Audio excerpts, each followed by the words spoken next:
Let's get started. Now let's get it all in perspective. We did it like that, and now we do it like this. Do not attempt to adjust your dial. I'm transmitting live. Yo, Let's get down to business. Now let's get it all in perspective. We did it like that, and now we do it like this. for the underground world, every street and borough. You may learn something.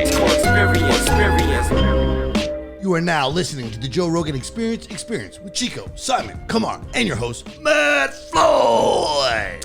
Welcome to the Joe Rogan Experience Experience. My name is Matt Floyd, joined as always by Kamar Welcome to the party. and Simon. Good evening. What we do here is very simple. The three of us have listened to every episode of the Joe Rogan Experience this week. We're going to rate each episode as well as the week on a scale of 1 to 5 Jamie Vernons. We're then going to talk about each guest, the talking points, give our opinions, this, that, and the next. But first, Kamar, I believe you missed one last week as well. We're going to read off the new Patreons and one we missed from last week. Inspector Hector. What? You missed No that one, way. maybe? No way. Hello, old listeners and new listeners alike. Welcome to the JRE. This is a part of the show where I acknowledge the most important people in my life. Whoa! How could I? Did I get gaskets? Mike? No, that's a different month. Are you sure? In any event. Yeah, I'm sure, yeah. A big shout out to Inspector Hector, who's probably been disenfranchised and left because he didn't get the love he deserves. I think Mike, you read the wrong name. Thank you, Hector. Last week you read his name as like Mike Fool, and he was like, that's an old email that I think that was it. But we got Mike Gaskins, I'm pretty sure. If not Mike, double shout out. There you go. Mike Gaskins, woo! Mike Gaskins. Don't remember ever hearing your name before, but He joined at the Joe Rogan level Welcome. too, so extra shout out Welcome. for Mike. Big league, thank you. And also welcome to Carson Strain. I don't know if these names are having us on or if someone actually was named that. I don't care if they're having us on. If you want to give us $5 a month as a joke, I like it when it's alcoholic or Oh, yeah, okay, pedophile, whatever the other guy was. Maybe but not so much Carson pedophile, Strain, but- well, Inspector Carson Hector. Strain. What do you think is like the play there? There isn't. That's what I'm wondering. Like, I well, feel then bad. it's Like, probably just their last. but if name. they tried, and sometimes you swing and you miss. Anyways, join the Patreon as soon as you can. They've been fire episodes. So we've been getting a lot of great feedback. have we? I think so. People have enjoyed the Patreons, Excellent. especially the fight episode The fight episode? where we talked about fighting each other. one where Kamar dreamt of Oh, yes. fighting the yes, two of us. Yes. It was a good delusion. Gotcha. Kamar, how was your week? Oh well, I had the big birthday week there, buddy. Yeah, happy birthday, Kamar. Thank you to everyone who said happy birthday and made me feel special. I had a bit of a scare. After I did my shows, this girl slid into my DMs. Was talking some pretty hardcore shit, and so we talked, and then we ended up hooking up. And something's gone on with this 50 Shades of Grey for women. They're into that sort of rough. Are you about Tumble. to tell us about a rough Slap and sexual tickle. experience No, but you had anyways. on the air? And she was all telling me, ain't no big deal. So we hooked up, and then 2 days later, she came back to me and said she had to go to the hospital with a bruised trachea. This is a great punchline. To my surprise, I thought, well, this isn't good. And I was a bit worried, for the week. And then we ended up meeting up. But when I went to meet her again, I in the back of my head, I was like, I'm going to get arrested So did you bruise her trachea with your hand or your dick? on my penis. I think I bruised her ribs with my hands. Anyways, it was all good. It's just she was impressed with my my prowess. This is like a new thing where you come and you talk about your conquests on the air. I don't think I like it. It was a birthday week. No, you did it last week too. It's ever since the you've gotten back to work. Yeah. Yeah. I'm a little too There's high on some my horse. correlation between the stranger pulling at the club and the stories we have to hear. Well, then on my birthday, I did a show for a swingers club, and it was really fun. But the funniest part for me was, Fight Club, when they got that girl who's like, I've got terrible cancer. Will soldiers please fuck me? Yeah. I got lube. There was one of those girls there, and it was very interesting. And but it was an outdoor show at Hogsback Falls, Okay, hold on a second. Hold on. so you're screaming over the water. Now, raging, this I'm interested in. You went to a swingers party? Well, here's how it works with these organizations. There's phases. Phase 5 is like a full-on fuckfest orgy. Phase 1 is a meet and greet. This was a phase 1. So there's all the other How do you phases. know so much about this? Because it's run by Sex with Sue from the radio. Like I talked to her. The one from Ottawa. Yeah. The big one. The one. Yeah. Blonde. She's small. No, you're talking about the old Sue. I'm talking about the one from Ottawa. That Sue is... I thought it was that Sue. Because she's way more famous. Yes, that Sue is much more famous. It's sort of like she co-opted. But whatever. She's known. And Who's the old lady? That's that's the original Sex with Dr. Sue. Ruth. Oh, No. There's Dr. Ruth, who was also the old lady. Then there's Sex with Sue, who was an old lady with curly gray hair, if I'm not mistaken, and glasses. I thought that's what Dr. Ruth looked like. But either way, yes. Yeah, I'm not I helping agree. too much here either. And then Ottawa had its own Sunday night Sex with Sue that was on like the radio. Whether I think it was Magic 100 or some shit. She was a more rotund. No See, disrespect. I thought that Sex with Sue, the one on the radio, is the same Sex with Sue. I didn't realize it was two different Sues. Incorrect, because the bigger one has a sultry voice. She's American too. Is she? Okay. She was on Letterman. So which one did you deal with? Small time. Farm League Sue. Ottawa Sex with Ottawa Sue. Sue. Yes. Ottawa Sue. Got it. And she was part of the Swingers Club, obviously. She was like the CEO. She runs it. But it was just interesting to see all She these was people. the head swinger. Divorcees, girl. Well, they're all women. And just trying to meet new people. So now I just No, you're trying to meet swingers. I just lambasted you for telling us about your shit on air. Did you hook up with any of these swingers? I did not. Okay. So you didn't 'Cause injure anyone that's- else's trachea with your dick? at That's this too party? easy pickings, right? It's like fish in a barrel. I said that with the another comic I was with. It would feel weird because I called it power. I said, you have no power. And I was like, no, but I have this air that I just entertained, sort of uneven footing. They sort of know me already. You know, I have some sort of, I don't want to say star appeal or whatever, but I'd rather meet someone just as a regular person. I like how deep down in your head you're thinking star appeal. No, I said I can't actually use that. that but, works But do you for know me. He just was going to say star power, and then he said, I can't say that, so I got to change it to appeal. Do you know what I mean? No, I do. neither of us are stars, so no. Obviously not. That's showbiz, man. How could the simpletons like us? You're thinking that because you weren't there as part of the swinger get together, but as part of the help. The entertainment or whatever. Entertainment that you were That is quite the ego, though. Better than Hold them. on, this is quite That's the what ego. you're that thinking, right? You Because hosted comedy in Ottawa, and you're up here now. Is that it? Well, he bruised a girl's trachea and he fucked a girl from Giovanni's. This guy is like fucking high life in it. No, we just made out. I never said we fucked Sorry. her. No, I think it was an initial big euphoria. Okay. From a which year has off. which has worn off since, or It's wearing off very quickly. Gotcha. Yeah. We're back to normal. Back to baseline. But it was a good birthday week. You know what I mean? Yeah, it sounds like it. And the next day I went to a friend's child's birthday party, and they rented a huge trailer that had all the video games in. This was a 10-year-old's birthday party, and they were playing. You could play all the video games you want, any game you wanted in this trailer. and you were in there? We went in. I don't like video games. It confirmed to me, but the guy running it, I knew.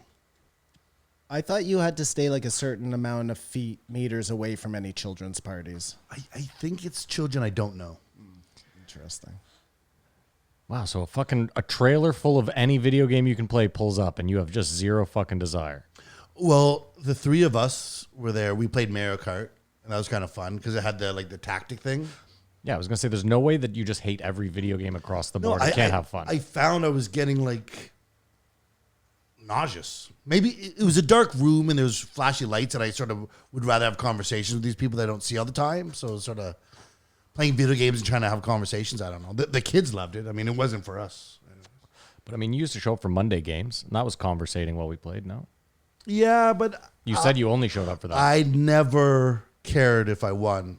Yeah, of course. I'd be paired I up, know. I'd be paired up with someone who did care. Yeah. And then it'd be a negative experience for me because I was just there for the hang, and everyone else there was there to keep the win going, sort of thing. So we played Call of Duty on this screen, a big screen, and you kill someone, like, yeah, that was fun, and then Yeah.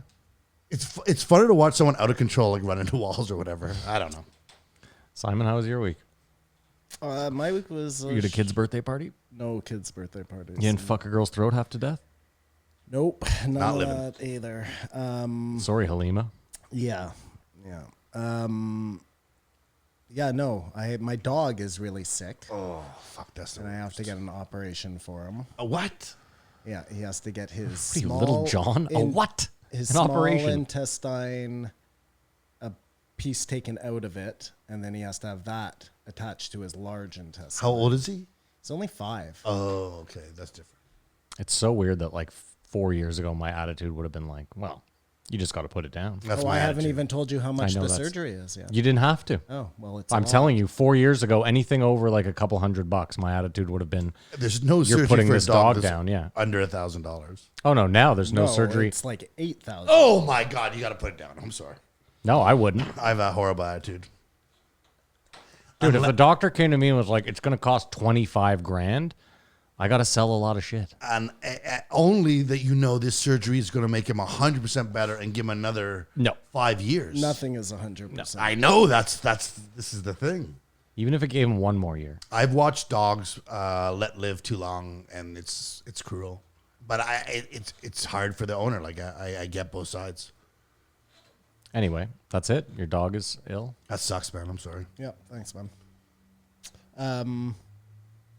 Oh, and if there are any people listening out there, which you know me, I don't really think, but I got to apologize for last week. I was fucking stupid, man. Like I re-listened to that. That was horrible, horrible, horrible. I smoked way too much. Listen, in my own defense, on the weekends I don't go to the cottage. Sunday is my day off, so I'm smoking weed all day, and then we don't do the podcast till 5. I was fucking really high by the time I got here, and then proceeded to smoke many joints. So I don't know. It was Greg Fitzsimmons, Jimmy Dore, and Jesse May Peluso. Oh, I was so pissed too. Like I let both of you go off on whatever the fuck you want all the time. Anytime I bring anything up, I usually get eye rolls, and then I'm like, all right, forget it. They talked about hip hop, which is at least something that we can all talk about for a minute in Jimmy Dore, and because I forgot my notes, we didn't even bring it up. well, there's just so much in that Jimmy Dore episode that, Yeah, well, like, had they talked about that in the Jesse May Peluso, I'm sure we would have discussed it. yeah. Either way, we didn't. I like hip hop. I thought everyone was loving you last week. The Okay, comments. well, I didn't feel very good about my the job I did. You got I wasn't. He wasn't there. You got stonewalled in your He, Reddit, he didn't eh? listen 10 fucking times. What do you mean I got stonewalled? Yeah, no one responded. Yeah, I'm You done put with it that out there. shit. Hey, Fuck all of you. anyone, could you acknowledge this? Yeah, could someone please? Yeah, no, yeah, whatever. And would you say thanks for that? I'd be careful, Kamar. I'm close to done with this podcast this week, so Oh, this shit happens all the time. How's your week, buddy? shit. Thanks for asking. Do you want to go over the guests? Oh, yes, I do. I'm smoking my birthday joint for Simon, by the way. Way to go, buddy. Get really high and then fuck up. This is a real All tearjerker right, I'll go of a over the week. guests. 1691, Yeonmi Park. We knew that was coming down the pike. Yep. Then we had 1692, the man who tells you it's all right to cry, Jason Wilson. Finish off There was one in between that, but we don't. Oh, do sorry, it. it was an Chad MMA. Mendez, I believe. And we finish off the week with Black Rifle Coffee CEO, 1693, Evan Hafer, the victim of misinformation on by the media, or misconstrued. Misconstrued. What did I say? Not that. That's what I meant. All right. Well, do you want to rate it? Anyone? I will give it a 2.5. Solo.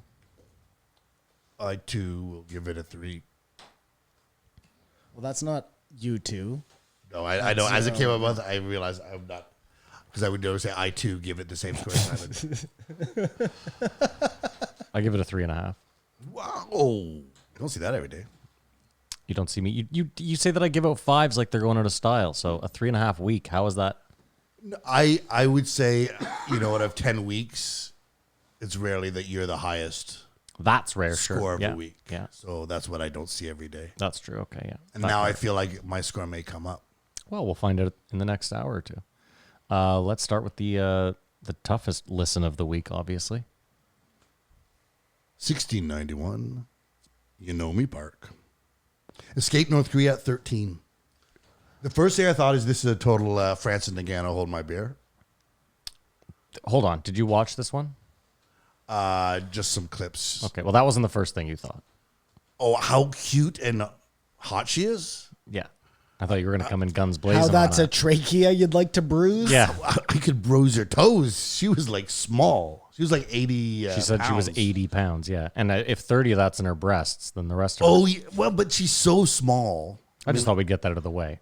I thought I was going to be more tactful about it, but yeah, she was. She's the hottest guest. Again, I just figured we'd get out of the way before it got heavy. Been on for a while. Super hot. And how something that small and cute Walked got through out the of- Gobi Desert. She's also the perfect, like the perfect spokesperson. Well, she's these Because like unicorns people come will along, listen. but they won't unless she's saying what they want. I was thinking she's like give it time. an even better Candace Owens. Because when Candace Owens came out, she was like this black woman who was speaking up against wokeness, you know what I mean, and Black Lives Matter. But then it all goes to her head. I'm worried that this could happen to this girl, to be honest with you. Because when she said she got robbed, she said she has a nanny. Well, I think she's done well for herself. She's so done remarkably well from where she started. Well, of course. Yeah, that was weird. The nanny. Just that little mention of it. Like, she's doing really well. That was a weird moment on the podcast, actually, when she was talking to Joe about the... It was the one time where I felt like nothing fit. Where I was like, I believed everything she was saying, but I felt like maybe she missed something in the... Lost in 'Cause, like, translation? Not lost. Like the way she said it, she was robbed. I find it very tough to believe that a bunch of people watched someone get robbed in broad daylight, and then were just like, "You can't call." It just seemed so I mean, overblown. things were a little crazy around the Black Lives, the start of that whole thing I agree. after Yeah, George yeah, Floyd. Yeah, So who knows? Maybe it was one of those weird. like she'd have to be in the wokest neighborhood. But ever I for that agree to- with you. I felt like, did she not understand something that was going on? Was there But then, a part but of the story? the that problem got though was left I was like, out? her English was too good for me to think that. Like she didn't. Like She yeah, seems like she she really had a comprehends thick accent. English. That's fine, but she had a great grasp on the English language. Her English was great, so it wasn't even like a lost in translation thing. It just felt like I don't know, and I don't want to take away from her because I really thought this episode was fucking bananas. But that was one part where I was like, this seems so odd. I mean, again, maybe that's what's going on in the States. but- How far she's come, what an accomplishment it is to be able to have a nanny and get robbed in Chicago. The ultimate of privilege. I do have to say, while she was talking about the kid starving in the streets with his guts hanging out, I was interrupted by a Butcher Box ad read by Joe Rogan. That's tasteless. Does seem a bit, doesn't it? VPN's a little more not as close, but Yeah. actually think about meats because it wasn't that he had an open wound. The guts were just Yeah. coming through the weakened starvation skin. during the who was the guy with the beard there? Sorry, I don't remember his name. The We're just hopping around, Jason second Wilson? episode of the week. Jason Wilson. An ad comes in like mid-sentence for him. Like he's in the middle of some Poignant. Yeah, really poignant point. I got a and shit- boom, it's Joe talking about the athletic greens. I got a shitload of ads this week. And again, I pay for premium, so I have the legit complaints. I got like the Jason, excuse me, what was his name? Jason Williams? Wilson, excuse me. My apologies, sir. I got like 6 ads during his episode. I don't know what the fuck You was going on. cannot have a premium package. You must be paying for a premium package, and they're giving you just the fucking what we're all getting. No. I told you, I it's just emailed for them and they music. were like, because I get ad-free music. Oh, I see. I can download all my playlists. I have all it's their fucking stupid loophole of ad-free music. I mean, listen, I'll say this. Because it's so much more expensive for them to host podcasts. Sorry. I wouldn't say that. It's that, like, listen, we have a podcast. So Spotify would have to give us a chunk of money for us to go Spotify exclusive where we don't have any ads because the premium people don't, you know what I mean? Like you kind of need the ads to still be in the podcast model. Does that make sense? No. Joe Rogan moved over there. He doesn't need to have those ads come up. I don't get it.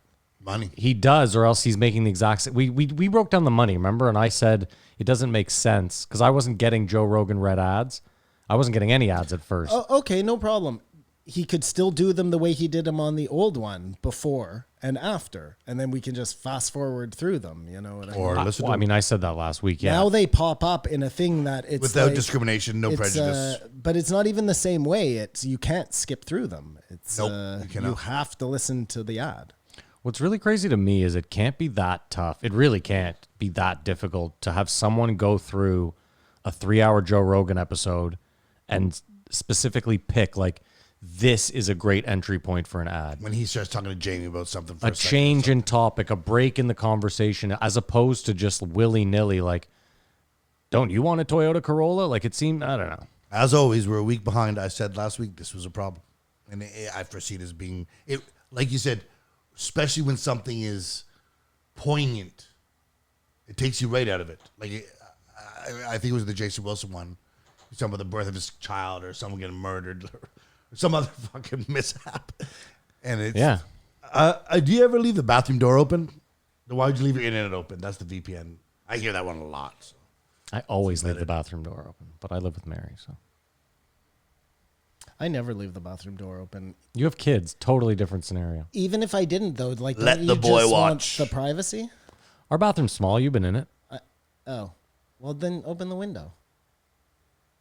That's going to make me feel like it's a more open space. Yeah, why No. do you think windows exist? First of all, it's rare that like I'm going up to the bathroom and Mary's up there. So I know that I have whatever, dude. We live this is how we live. Don't hate. Well, That's not how I do it.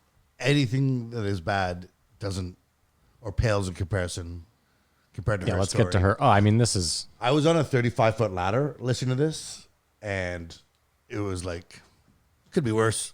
You know what I mean? There's no internet, no map of the world, and they want to keep you so hungry, you can't even wonder, am I getting fucked? dude, the fact that they don't have words for so much shit. Stress, tragedy. Yeah, you can't feel these things because there aren't. We You just live in don't a have. social paradise. Why would you Yeah. need these words? So fucked. And this only started in 1948. Yeah, I mean, this is the one to me where it shows that like none of the other wars were for anything other than like Or the setup of the UN or any of these things we've done. none of it. Up to this point. If anything, all this has been so this could not happen. But I mean, as she said at the end, North Korea is China. There's a weird, like he's just a playboy warlord who lives in North Korea, but it's China.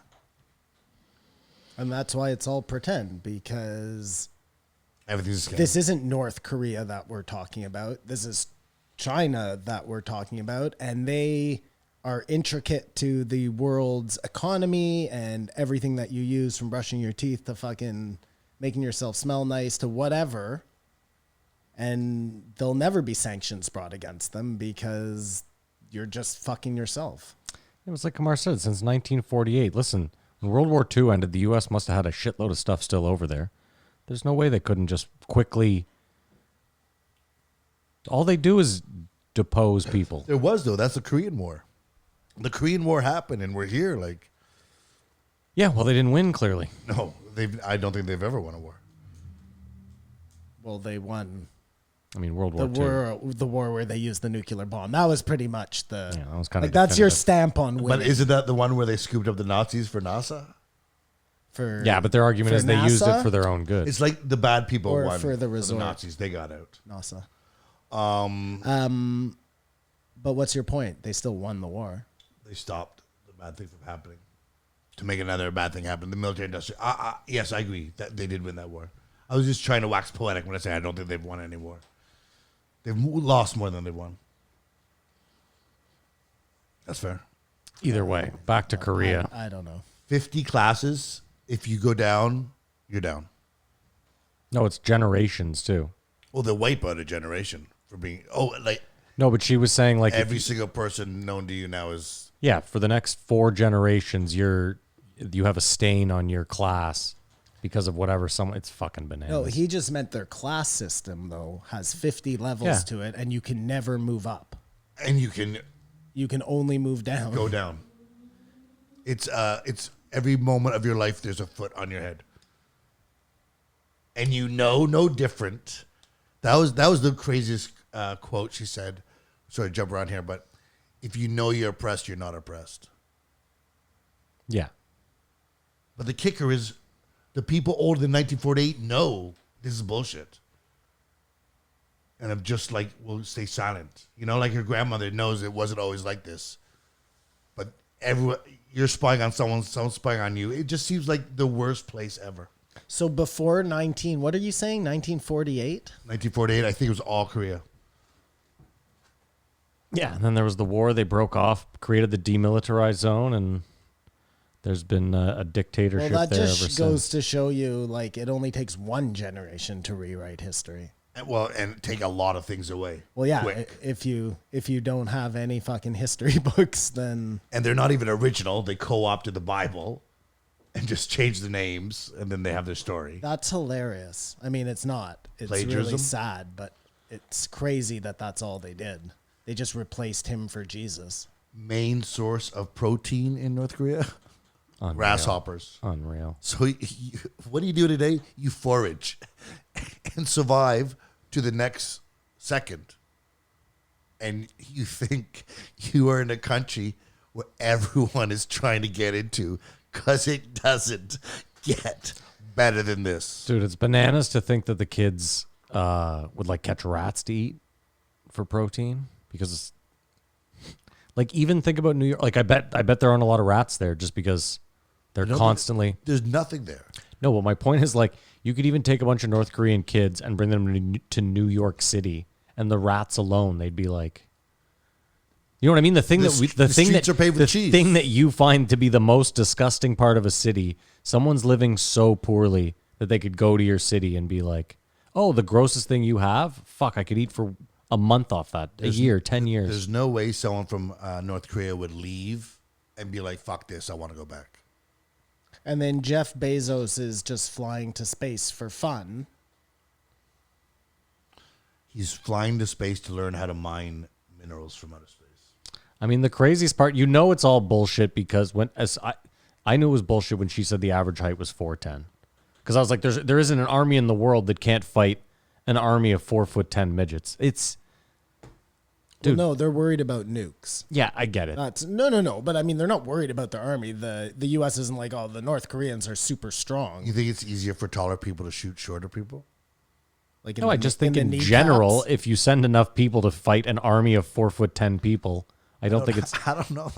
They're also starved. What are you doing here? We're talking. The army hopefully is fed. I don't know. I doubt it. I highly doubt it. They got rid of dogs to remove a comfort. Oh my god. Well, and I just I assume listen, people they were would fed. eat the dogs anyways, and that's not an insult to anyone. But like, if they're chasing down rats, the dogs ain't gonna last long. Bodies in the streets everywhere, every day, just a thing. Why? What's your social paradise like? Socialist paradise like? They think this is the greatest thing. And when you think about it, America suffers from abundance, right? Let me ask you this though, real quick. Back to that. Do you think that like if there's dead bodies in the streets, you see kids with like their guts hanging out, you haven't eaten in forever. Do you think that enough propaganda in the world is actually going to make you believe that you live in paradise? Absolutely. You do. If Then why would she leave? there's no maps of the world. I get it, but I don't. I just don't think it works. I mean, I get that it If you works, but bought I don't. there's no way it could get better than this. I just don't think most of them have a way out or think they have a choice. Well, like she said, Because I don't believe that they all buy into it. I think they're all just scared to being like, there's no way they believe. You're telling me that 30 million people genuinely believe that they live in paradise despite the fact that they're starving to death? no, they believe they have to pretend they believe. That I believe, yes. That's a big distinction, though. And that is as good as it gets. Could you imagine someone wanting to go back to this place? Well, if you don't know what it's like somewhere else, you just have no comparison, right? Like, you don't know that's not the way everybody lives. I get it, but do you assume that there's just more bodies and less rats to eat? Like, Nothing compared to no map of the world. They don't even know if Yeah, the rest of the world exists. Like, from what she said, They're so insulated. You don't know what Canada is. Yeah, but there's a lot of, like, from what I hear, I mean, she even said it. She's like, I have a lot of people on the inside of the country still. So, like, I just feel like enough people know. I just feel like they're scared. I'm not like sitting here like, what are they fucking doing? I understand. You assume you're going to get shot or put in a fucking prison camp.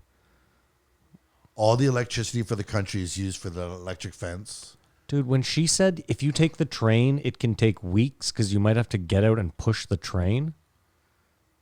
Just walk. What are you doing here? This guy is obviously living like a king. Must go through the mountains or something. It can't just be that easy. Dude, you haven't eaten in weeks. How are you even pushing a train? How many Koreans took this train? You know how fucking heavy a train is? Like, you've seen those, not of North Korea, but of like wherever in India where they're out in the buses on those fucking crazy highways, and they have to push to keep themselves from falling. It just might be I don't know, man. Listen. Oh, that's not that bad. There wasn't one. No, it's really bad. I don't know. We're not arguing. There wasn't one unshocking second of this podcast, other than maybe when Joe would interject. But it was all shocking. Just insanity. Keep going, Clark. She said North Korea, you can hear the oppression in their accent.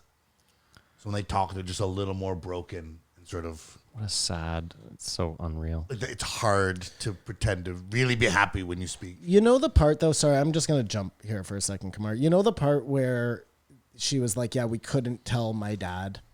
We couldn't tell our dad we were leaving because one, he was old and sick. But two, we didn't want him to get in trouble, like had he known we were going. But didn't she...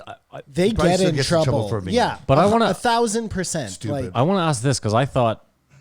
There was no reaction from Joe, so I said to myself, I must have misheard. But I thought she said they were going to torture him either way, but we left. Did she not say that? Because Joe, I felt like it was kind of breezed over where I was like... I didn't hear her say that. Okay. I might be wrong. My I apologies. just thought to myself, because I've listened to another podcast with the guy who escaped. Like, that was the whole thing. And he had said... I sold out my mother and my brother to be able to leave because he's like, you lose all concept of like love and what's important to you. There isn't. It's just survival. It's crazy, man. And it's this whole culture of ratting everybody out. It's like they're almost been propagandized into being animals. Just survival eating and like... And the only mental thing they have is the ratting people out. But yeah, I imagine, because she said at one point, like, if something like that happens, your people get punished, and then the next generation gets punished, and the next generation gets punished. Like, it's like 10 times worse than the mafia. There's no I. You know how they take out multiple Yeah, generations. of course. Yeah. No, I like I said, there wasn't 1 second of this where I wasn't absolutely shocked by the fact that there's... How many people live in North Korea? She said 30 million. Oh, it is 30 million. Okay, yeah. Well, we should check that if she's lying about that. Like, imagine if our entire... We're not saying she's lying about anything. No, I'm not saying... No, at one point she said she was called a lawyer because people questioned the trip across the Gobi Desert. Oh, no, I'm not. I'm not questioning her integrity or her story at all. I mean, again, we're sitting here discussing it, so I'm allowed to, I'm wish-washing things around in my 100%. fucking head. No concept of minors. Yeah. So 25.7 million. Well, like there was 10 probably million 30 less million than when us. they did this. And Yeah. South Korea is double that, 51.7. And Yeah, has 'cause they're Samsung, eating. like the biggest company in the world. And then for Kia. some reason on this chart, they also give Israel, which is 9 million. I don't know why they threw that in there. But Interesting. yeah, Has a- it is. You It is just, very. maybe Press Simon just state. threw that in. No, I swear to you, I was like joking, obviously. for some reason, it's North Korea, South Korea, and then That's just Israel putting their population in every yeah, Google search. we get to get Yeah. in there. We own Google, so go fuck yourself. Hey, Google, what's the population of Canada? Are you sure you didn't mean what's the population of Israel? If your house burns down and you don't save a picture of the supreme leader, you could be in trouble. If there's dust on it. If they show up in the middle of the night and there's dust, execution. If you don't cry enough. Don't you believe this? They might believe that they live in the greatest.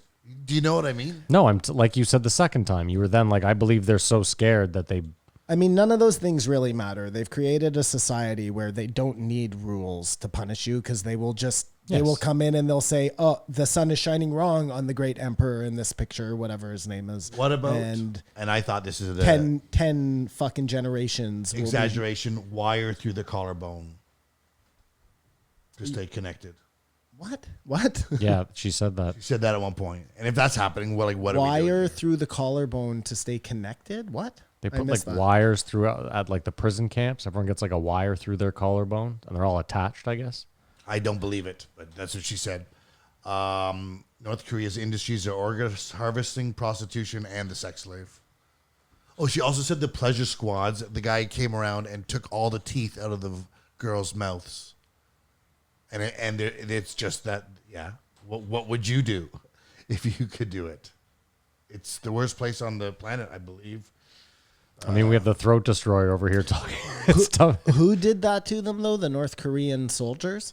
And the Chinese as well. That's rough, eh? Where she's like, yeah, when we finally got there and the guys tell you they're taking you back to China.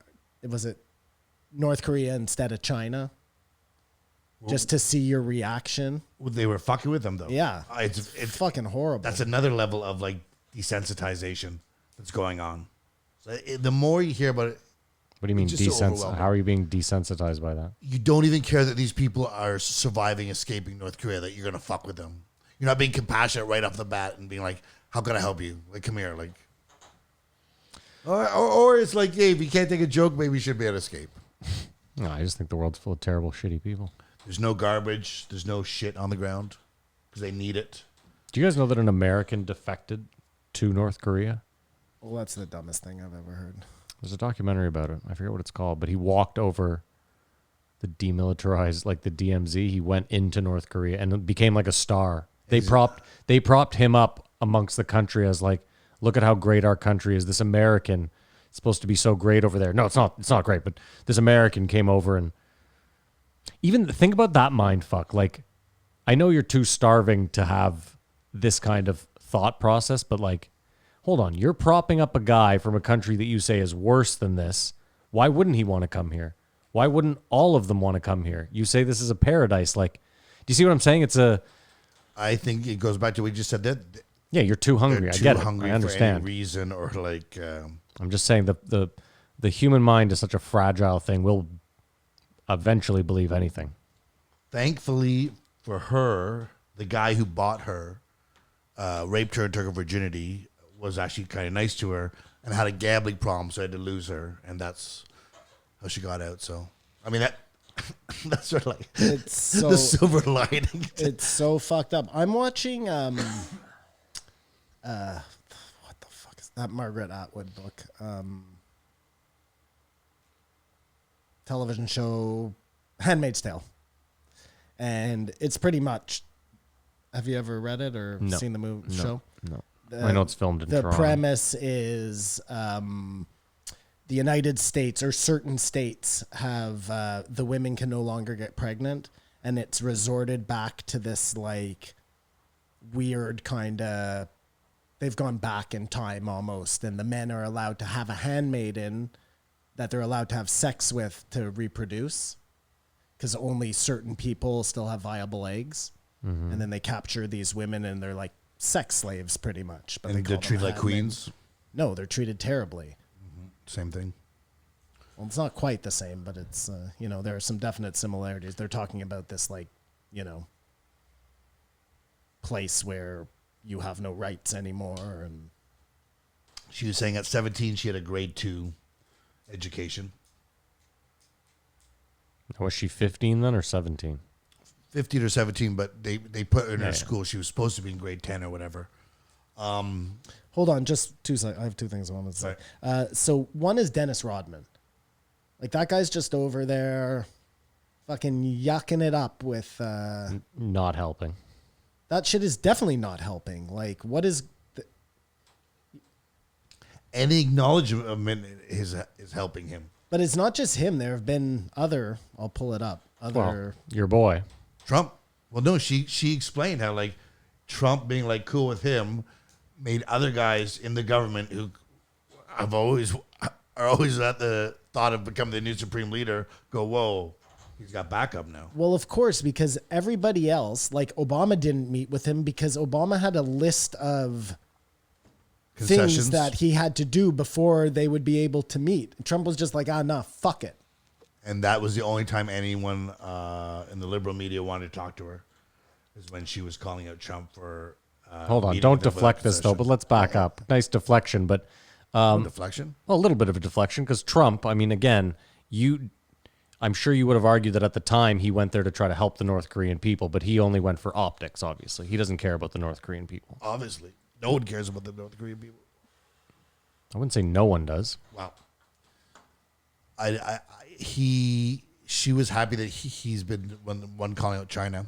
I definitely don't think he probably knows less about what we know now about the suffering in North Korea, making the decisions he made. Or they Hold on, know you don't that. think as the president he knew everything that she's saying? I don't know. I Oh, don't, no. Don't nobody knows. He definitely knew. Nobody knows. What's going on here? She's not the So- first person that's defected from North Korea. You know that, right? He should have. What should he have done? Not He gone should for not sure. have met with him. That would be the first thing. But that happened. So for that, it's unforgivable, and he's the worst. No, but I'm just saying that's. Whatever. Other point was, But hold on, let's go to what he deflected to the liberal media because they did that. Yeah, But when she talks about problems at school or cancel they don't want to culture, talk about that. Yeah, It's just that's her, and that's what you're talking about when we were saying she's like a Candace Owens or whatever. And this is why won't people tell this story or whatnot? but how is this not a bandwagon that the left can jump onto? The same way that they're enraged with Israel right now. You know what I mean? because she's And this one's way easier because like they can't fuck around with Israel because there are too many ties. There are no ties. Just be enraged. that's what I said. It's an army of 4-foot midgets. Go over there. Some goddamn guns. Well, again, that's the nukes. I'm talking about just public sentiment against. Listen, the real problem that no one will talk about is that if let's say tomorrow we decided NATO, everyone, we were like, we're going to go in. We've had enough. What do you then do with? Well, I what do you then do with 25 million starving refugees? I thought about it walking here. Because obviously South Korea is going to be like, they're not going to feed 25 million people. They're not just going to open the borders and let everyone in. So it would pretty much be like everyone involved would have to take in almost. Or China would just or send completely over. take over. Because I mean, they have to have some viable land over there, right? Where you They could go and have- teach farming. they and, have what do you mean? food. No, Don't think they do. you don't think they have any viable land? It's just better for them to treat their people like shit Yes. and not have hold electricity. Hold on. I thought, and maybe I'm just stupid here, but my assumption is that they have tons of food. He's just not giving it to the people. No, they I have don't think- tons of power. They're just not giving it to the people. I don't think that's the case. I didn't get that out of this, but I mean, he must be living large, right? But He wait, has- he has hold on a second. jacuzzi. Like, do you just think like North Korea is totally unviable for growing vegetables? Or I didn't say that. corn No, or- what I said is I believe they're totally viable. But once you start growing all that food and corn, the people that are growing it are gonna eat it, are gonna distribute it out to. I don't know. Like again, I know that she was saying like if you what was it that she said if you didn't report it, oh you're shit. She was like, you have to collect your shit, and if you didn't collect your shit and this report is my it, next point. They demand a ton of shit ton per of feces. family per year, for some sort of gardening. and you're not eating, so you're only pooping like once a month. also the most demeaning thing in the world. Like, I want my ton of shit, and if not, someone dies. Yeah, nothing is yours. But in that society, you don't think it's demeaning. You think it's just the little part you can do. But to again, make I this ask wonderful you, machine but keep Kamar, going. but I don't buy because again, she left for a reason. She didn't think it was this paradise of a society. Yeah, hold on. I'm not sure that they think it's paradise. This is what I've been getting at the whole time. I just don't think they know any different. For all they know, all countries operate like this. So if they're going to escape, sure, I get it. it's but kind my of like point is sailing out into the middle of the ocean. sure. But my point is she at least was like, I don't buy it. I'm gonna go walk as far as I can and make sure. Sure, the same way the guy said, I don't buy that there's an edge of the world and we're just going to go and see. And when she got outside the walls, she saw that no, not all countries operate like that.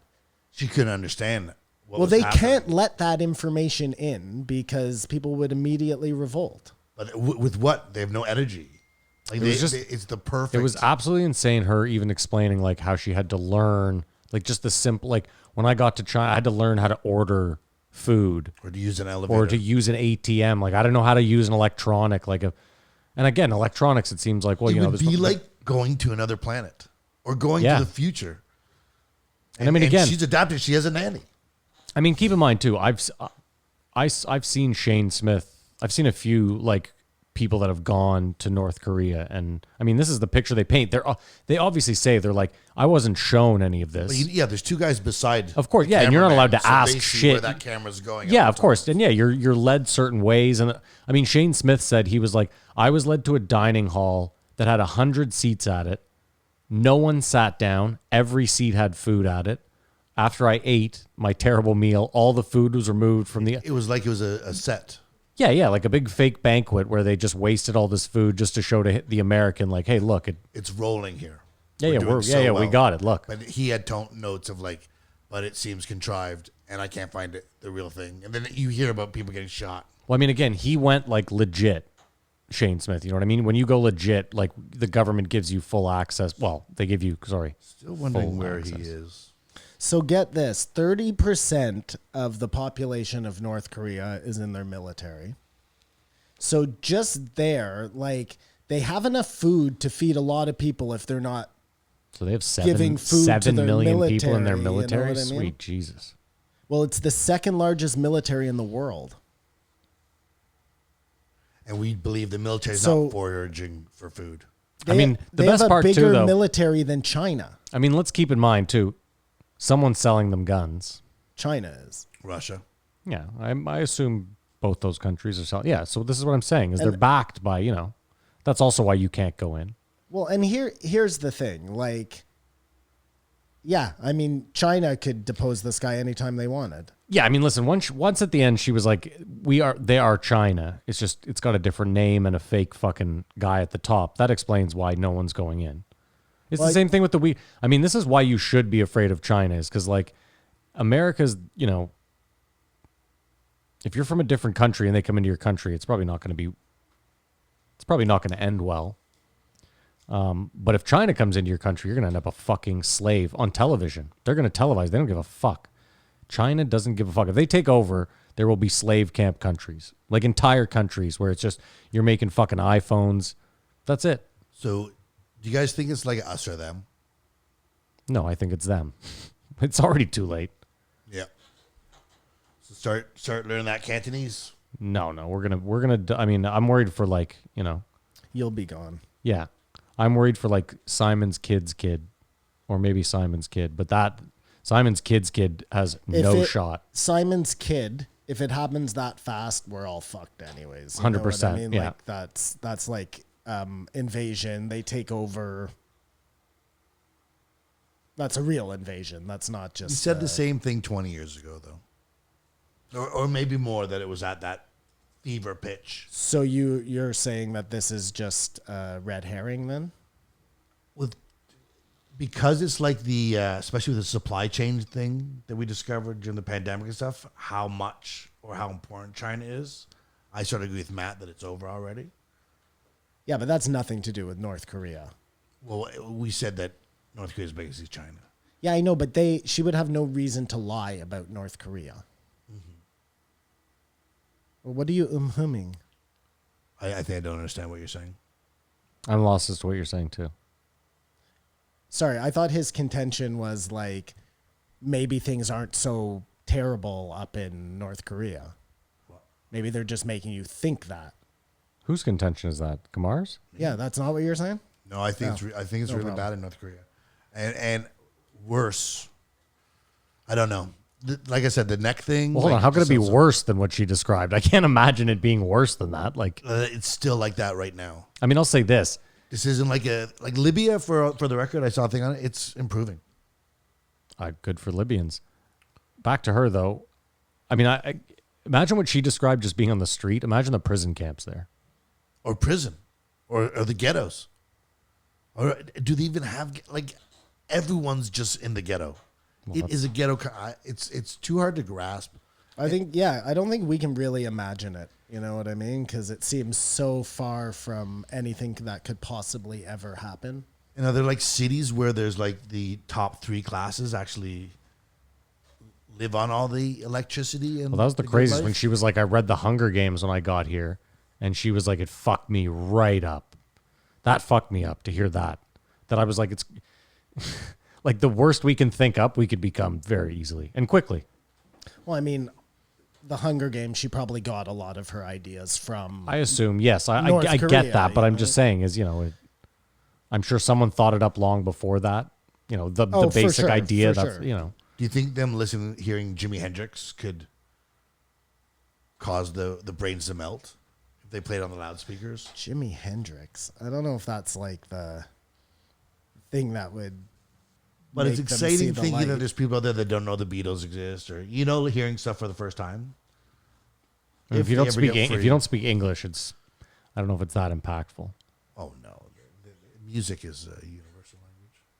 Okay, well, the actual music it is, but I mean, you know what I mean? If you're talking about actual, like a powerful Bob Dylan song where the lyrics are really Like going to hit you if- about being That might free. take a while. If when the World War II ended and you're going in and you're blasting Beatles into the concentration camps, I think it would be less impactful than blasting, like Jewish music. Yeah. Or Winds of Change. Obviously, that They wouldn't know what it was. It would just be like fancy whistling to Winds them. of Change. No, it obviously is a CIA message that is universal to all humans. Okay, fair enough. Yeah, that makes sense. That one crosses barriers. Which is what cultural thing would punch a hole in it? She said, I thought it was interesting, that one of the first things is making choices was exhausting. She said in North Korea, you don't think about anything. Yeah, just think Everything about you're how told to fucking do. hungry you are, too. And then with freedom, she was like, overwhelmed with choice. Again, I think it's things we hear and just cannot comprehend. It's like when somebody tells you, or you hear that people want to go back to jail. And you're like, my brain cannot understand losing the freedom, getting the freedom back, and then wanting to have it taken away from you. Yeah, I'm sure if she somehow got kidnapped or brought back, she'd kill herself. Wouldn't Well, you? now knowing for sure, I think Do you know what I mean? The only way those people can survive is because they don't know. I If think they she's knew- wanted dead. Well, of course she is, but they're never going to, What, is she going to be on a flight that they reroute to North Korea? She's like the North Korean Khashoggi. No, but yeah, why isn't it like a Salman Rushdie thing where Because North Koreans can't get out of the country to... Yeah, there aren't a lot of North Koreans abroad to hear the call from North It's Korea to not kill this Muslims, chick. It's it's not North Muslims Korean. where it's like you might actually have to get some security. And they be- don't have the energy to care. It's just, it's the Yeah. perfect... Also, thing. there's no North Koreans abroad that are still like Kim Jong Un. He must have Manchurian did candidates out there. either No of you way. guys No see fucking the way. interview with Seth Rogen? Of course. And, Had they talked about it, there was no jokes really in this episode. She laughed a bit, actually, but... I mean, actually, I'm wrong because he went to school in he went to school in like Sweden or something. Oh, yeah. Rich... I Yeah, think so rich. There's some rich North Koreans live- spread around, Well, but I'm Okay, sure they're so not. There you go. But So Kamar, why aren't they fucking? But like, hear me out. I don't they think don't have oil. I don't think they're very vocal at dinner parties about like. Hold on, you guys talking ill of Well, Kim Jong Un, the great Jihad- leader? a Like I don't. jihad on this girl. You can't hear the oppression in their accent either. Yes. They're not real North Korean. If they have a British accent, They're like new money North Korean. New money. It's brutal. What else do you have there? That's it? Really? Well, no, and now her problem is all the classes she took were saying you've got to burn down the system because it was created by racist white men in the beginning. You know, the Constitution and everything everyone sort of stands behind. And she's sort of saying woke is a tyranny that will end up like North Korea. It's that slippery slope. Like that's just, how we're saying she's the Candace Owens. You were saying that, yeah. That was my comparison. So she's the princess of the right. All those talking points match up, and then some jump off. But we'll see if her story gets heard. This was not the episode that got the internet talk about Joe Rogan, though. the were you making a point there? there was another episode this week that got more press than this. Keep going. It just shows you what a piece of shit the Catholic Church is, though. Like, another reminder how they are willing to help you, but first you got to accept God. Like, we're not just going to take you out of this hellhole.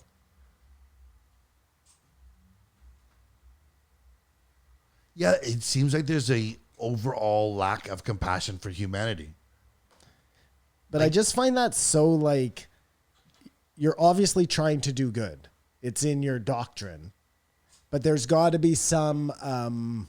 Are you trying to do good? Well, yeah, there's got to be some, like, thing attached, you know? But could it be like you think you're doing good, but you're doing bad? Well, they're taking these people out of... where were they saving them from? China? Mongolia? I don't even remember now. She From got out- China, she I got out guess. It through was to help them Mongolia. get out of China? Well, she said it was either China or Mongolia. She went through both through the Gobi Desert. No, I'm saying that was to help her get out of China, though, not to help her get out of North Korea, because they can't help her get out of North Korea. So, yeah, it would have had to have been China. Yeah, it was China. China to South Korea. And she went into religion as a cover. Yeah. Yeah. And I bet it was weird seeing the similarities between what she thought and the story of Jesus. This sounds a lot like the Supreme Leader. May that have been a wake-up call. Well, I'm Like sure 50. she was probably pretty woken by that point.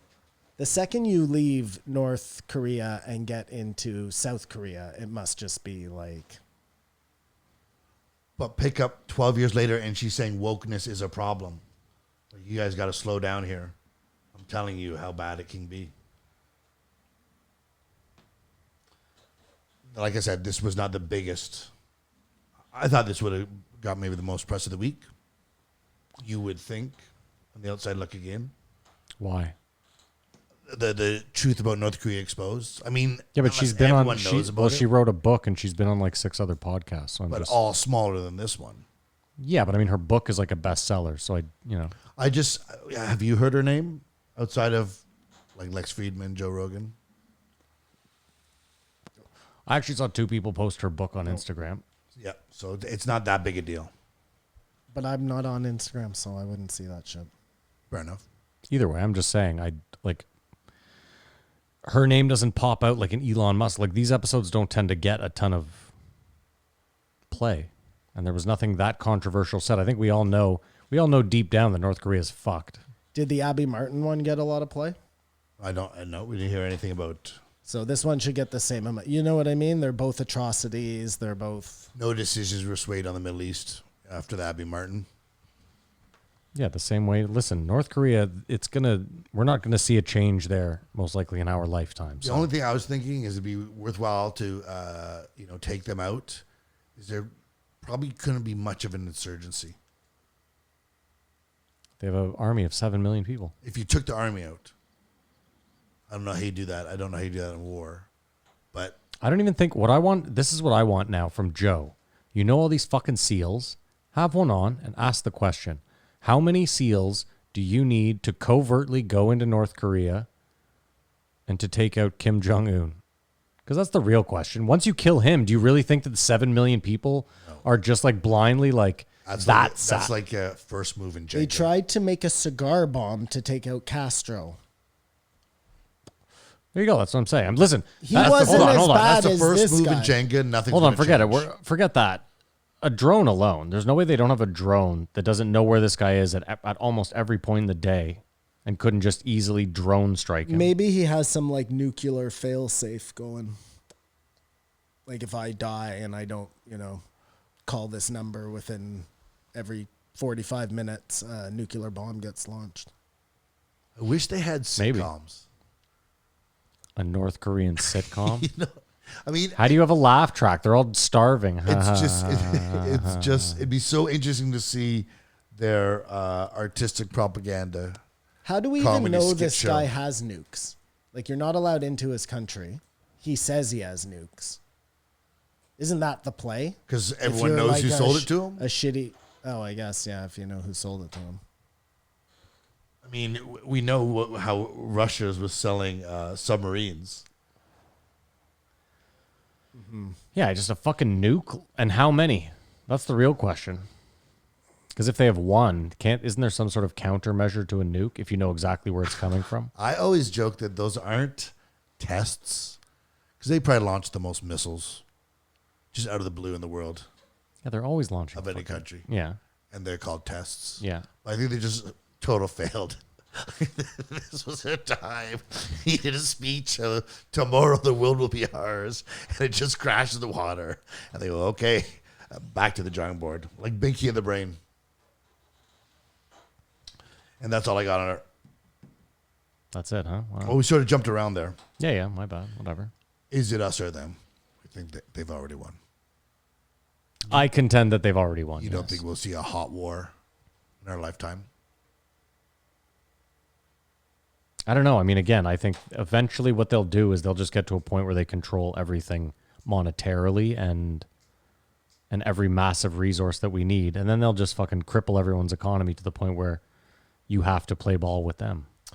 What is North Korea giving to China? Sex slaves, organs, and Like, there must be some reason they're letting this guy just do whatever the fuck he wants up there, right? Imagine having the starved liver of a North Korean in your body. Imagine, prostitution, sex slave, and organ harvesting. Like it's like a farm. Mm-hmm. They just breed. That's who they to be use. used. To do all their genetic testing on. Whatever you want. keep in mind too, I'm pretty sure that there's North Korean slave camps in Russia, in like Siberia. Everyone's getting a piece of the pie. You get organ 3 hours if you need it. Everybody over there. So they bring up North Koreans as slaves to work in these, and they're like, you know, they're in the middle of fucking nowhere. You couldn't get there if you really tried. That kind of shit. It's crazy. We call ourselves civilized, but I don't know. Bubbles. She can't handle bubbles. She can't handle bubbles? Carbonation drinks. Like it's Oh, just yeah, too, she it's was too like, rough. yeah. Like, whoa. I know when Joe was What like, are you guys really? doing here? Well, it's like, who was telling us that, or maybe it wasn't even on this podcast. Anyways, people eating chocolate for the first time think it tastes like shit. American chocolate. They're like, it's like literally like poop in their mouth. Is that people that have had real chocolate? No, Or I think it's this just is people someone who that's have never had anything before. I think if you have real chocolate, you get that like. So it's a taste that you have to acquire as like a kid? Because then why do kids like it? I don't know. Maybe it's an American palate thing. I have no idea. Maybe I'm wrong. Maybe I misheard. No, maybe not. I mean, maybe it's just a mind thing. Like you psychosomatically, it looks like shit. But I was watching something the other day, and they gave, can't remember if it was an alien or, but they gave them chocolate.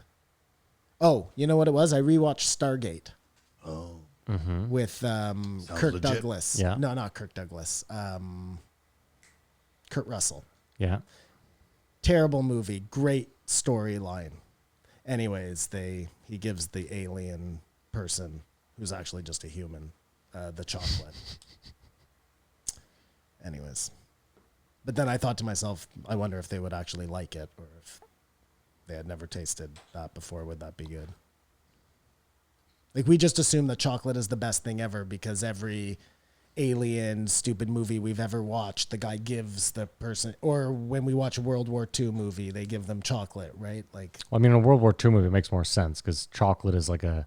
again, I think European chocolate is very different than American chocolate. So these Americans coming over with not only like, it's the worst chocolate because it's American ration chocolate, Yeah. you know? And they're giving it. Well, You're they- just seeing it's just like how they only show you the clip they want. Like they show you the Yeah. American handing the kid the chocolate. He takes it, he puts it in his Spits mouth, it he out, spits it yeah. out. It tastes like shit, sir. Well, it's like, and this is true from Band of Brothers there. You know, when they took the Jews out of the concentration camps, when they were liberating them, Yeah, they the couldn't feed them Americans right away. fed them right away. Yeah, and they were like, take and away it the caused food them, their stomachs to bloat, yeah. explode. Like, so they had to then, so imagine that you're Starving to death. starving to death in these concentration camps. You finally get rescued, and then they say, no, you can't eat yet. Like, dude, this is just too much, man. At least give them some water. If you know you are oppressed, you are not oppressed. I thought that was the most powerful thing she said. Yeah, I don't totally agree with that, though. That's ridiculous. I totally see where she's coming from. I get it. It's a great good sentiment. quote. Yes, I It's a good understand. quote. It's just But I not- just it takes away from people that there are people living in North America that are oppressed. You just might you might not like the level of oppression that they're getting compared to North Korea, but It's it just still And they doesn't. know it. It's just different Yeah. levels of oppression. I get it, Kamar. If you're living in North America and you feel oppressed, you can listen to this chick's story and be like, okay, you know what? It's not that bad. I had some Taco Bell yesterday, or whatever the fuck it is. But yes, I don't know. It is a good sentiment. Let's rate it. This one was great. This one gets a 4.35. I give it a 5. That's like a 5 from Simon, pretty much. Whoa. You have to listen to this one. I give it a 4.6. Wow. Well, what? I mean, It was this and intense. Francis and Ngannou, this and the Francis and Ngannou, like, are my 2 top picks of the year so far. If you had to listen to, if you hated Joe Rogan's podcast, like, I'll put it to you this way: if someone was like, I despise Joe Rogan's podcast, I think he's a right wing conservative piece of shit. I would. These are the 2 this year that I would hand on a platter and say, really, I think you should maybe listen to these 2 and. But it might get sticky at the end there. Well, whatever. Okay, you could, but again, she's someone talking from her heart, and whether you appreciate what she's saying or not, Because of the robbery, you mean?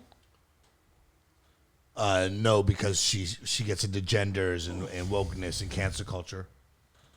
Stuff like that. It's how it's all a slippery slope. And she's sort of against it. I mean, she has a right to her opinion just I know, because but- she's a North Korean. There's a thing that happens when you hear something, and all of a sudden you hear something that totally goes against your belief system. Some can be a negative shock to you. And maybe that's where some people lose her. But yeah, everything she said is powerful. I just fear it will make no change.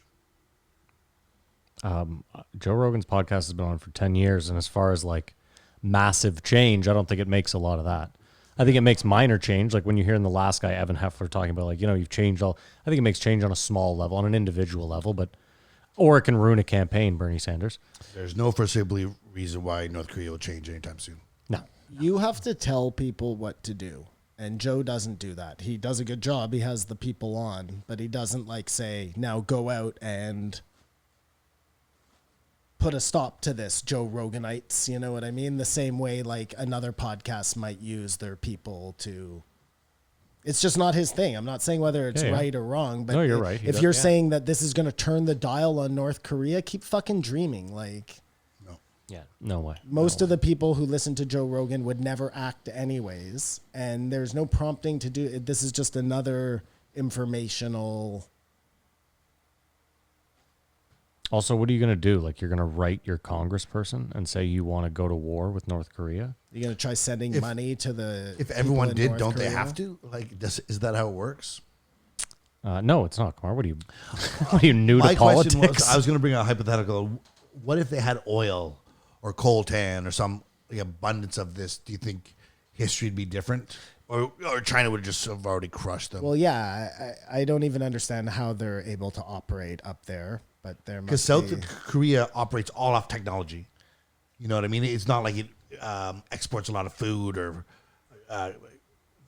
livestock. I mean, it does, but its big thing is technology. Yeah, I know, but North Korea's big thing could have been technology if they haven't been kept in the dark ages. You know what I mean? By a tyrannical leader. Yeah. We also don't did you Google what North Korea has as far as resources? Does anyone know? Sex. No, that's what she. prostitution. That's what she their- said. That's what not their what. exports are. No, I know they don't have exports because there's no countries that will do I business think with there's them. economic sanctions on them. Yes, there are. But my point is like, just because, listen, you can have fertile land that could grow a plethora of things, but you don't grow it because the infrastructure in your country is fucking zero. Or like they could have a massive coal mine or whatever mine, uranium, but they just don't know how to mine uranium. Or if they had uranium, we're in a lot of trouble. It's weird that we have, are they the most worse off country in the world? Feels that way. I have no idea, man. Yeah, it's got to be up there. Someplace we don't know about that's just a little bit worse. I mean, the fact that they absolutely cannot leave without the threat of being executed, I can't think of another country where that exists. So how? Although I'm sure I'm wrong about that. I Burma. mean, there's got to be some. Yemen. Yeah, there's got to be a few, yeah.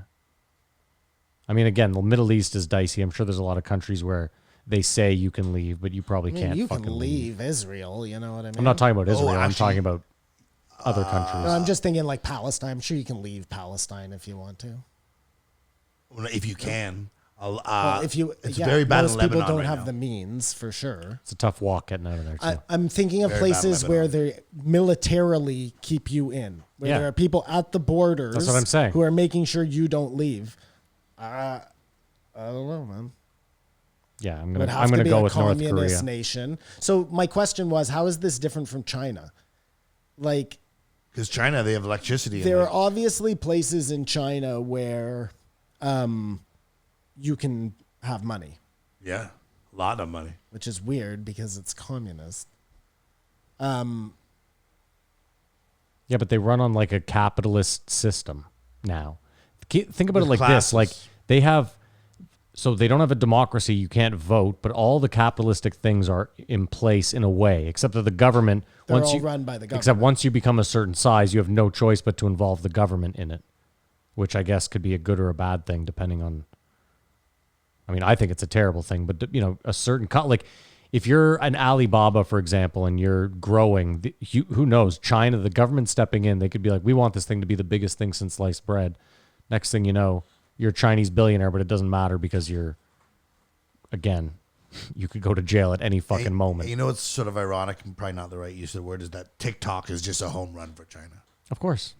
Give us all the info, all the facial scans. Well, I don't mean wanna be to with you all the repeat time. something I heard on Sunday papers, but I will. Do it. I'm just warning you now, so you're not surprised when you hear it later.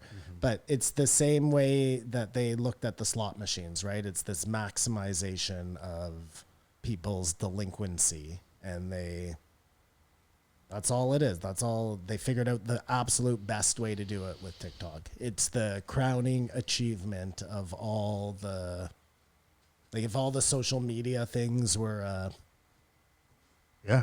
Well, and they're smart too because Instagram or like Facebook or whatever, they just put the platform out and then they let you interact with it. Now, again, once it went on, they start, deciding kind of what you can see and what you can't. But TikTok, their whole thing is like, oh, welcome to the platform. This is your first video. Here's 4 million likes, and you're like, what the fuck? I've never had 4 million likes. Where are these things? And it's just a Chinese like farm just going, this guy's new. Let's get him hook, line, and fucking sinker. I don't know if it's necessarily that. I think they throttle your video and you actually get human likes. Okay. But then you don't get throttled after. Well, yeah, because then it's like, you're trying to hit the fucking vein again. Because people said that like farms, but I think it's now just a monster. But there could be something. But there are a lot of like farms. Like Reddit is A fucking. better TikTok. that could be a thing that could Definitely there like farms. rival YouTube though. Like if TikTok, it has enough users that if enough people, if they just made videos a thing. It may be rivaling it right now.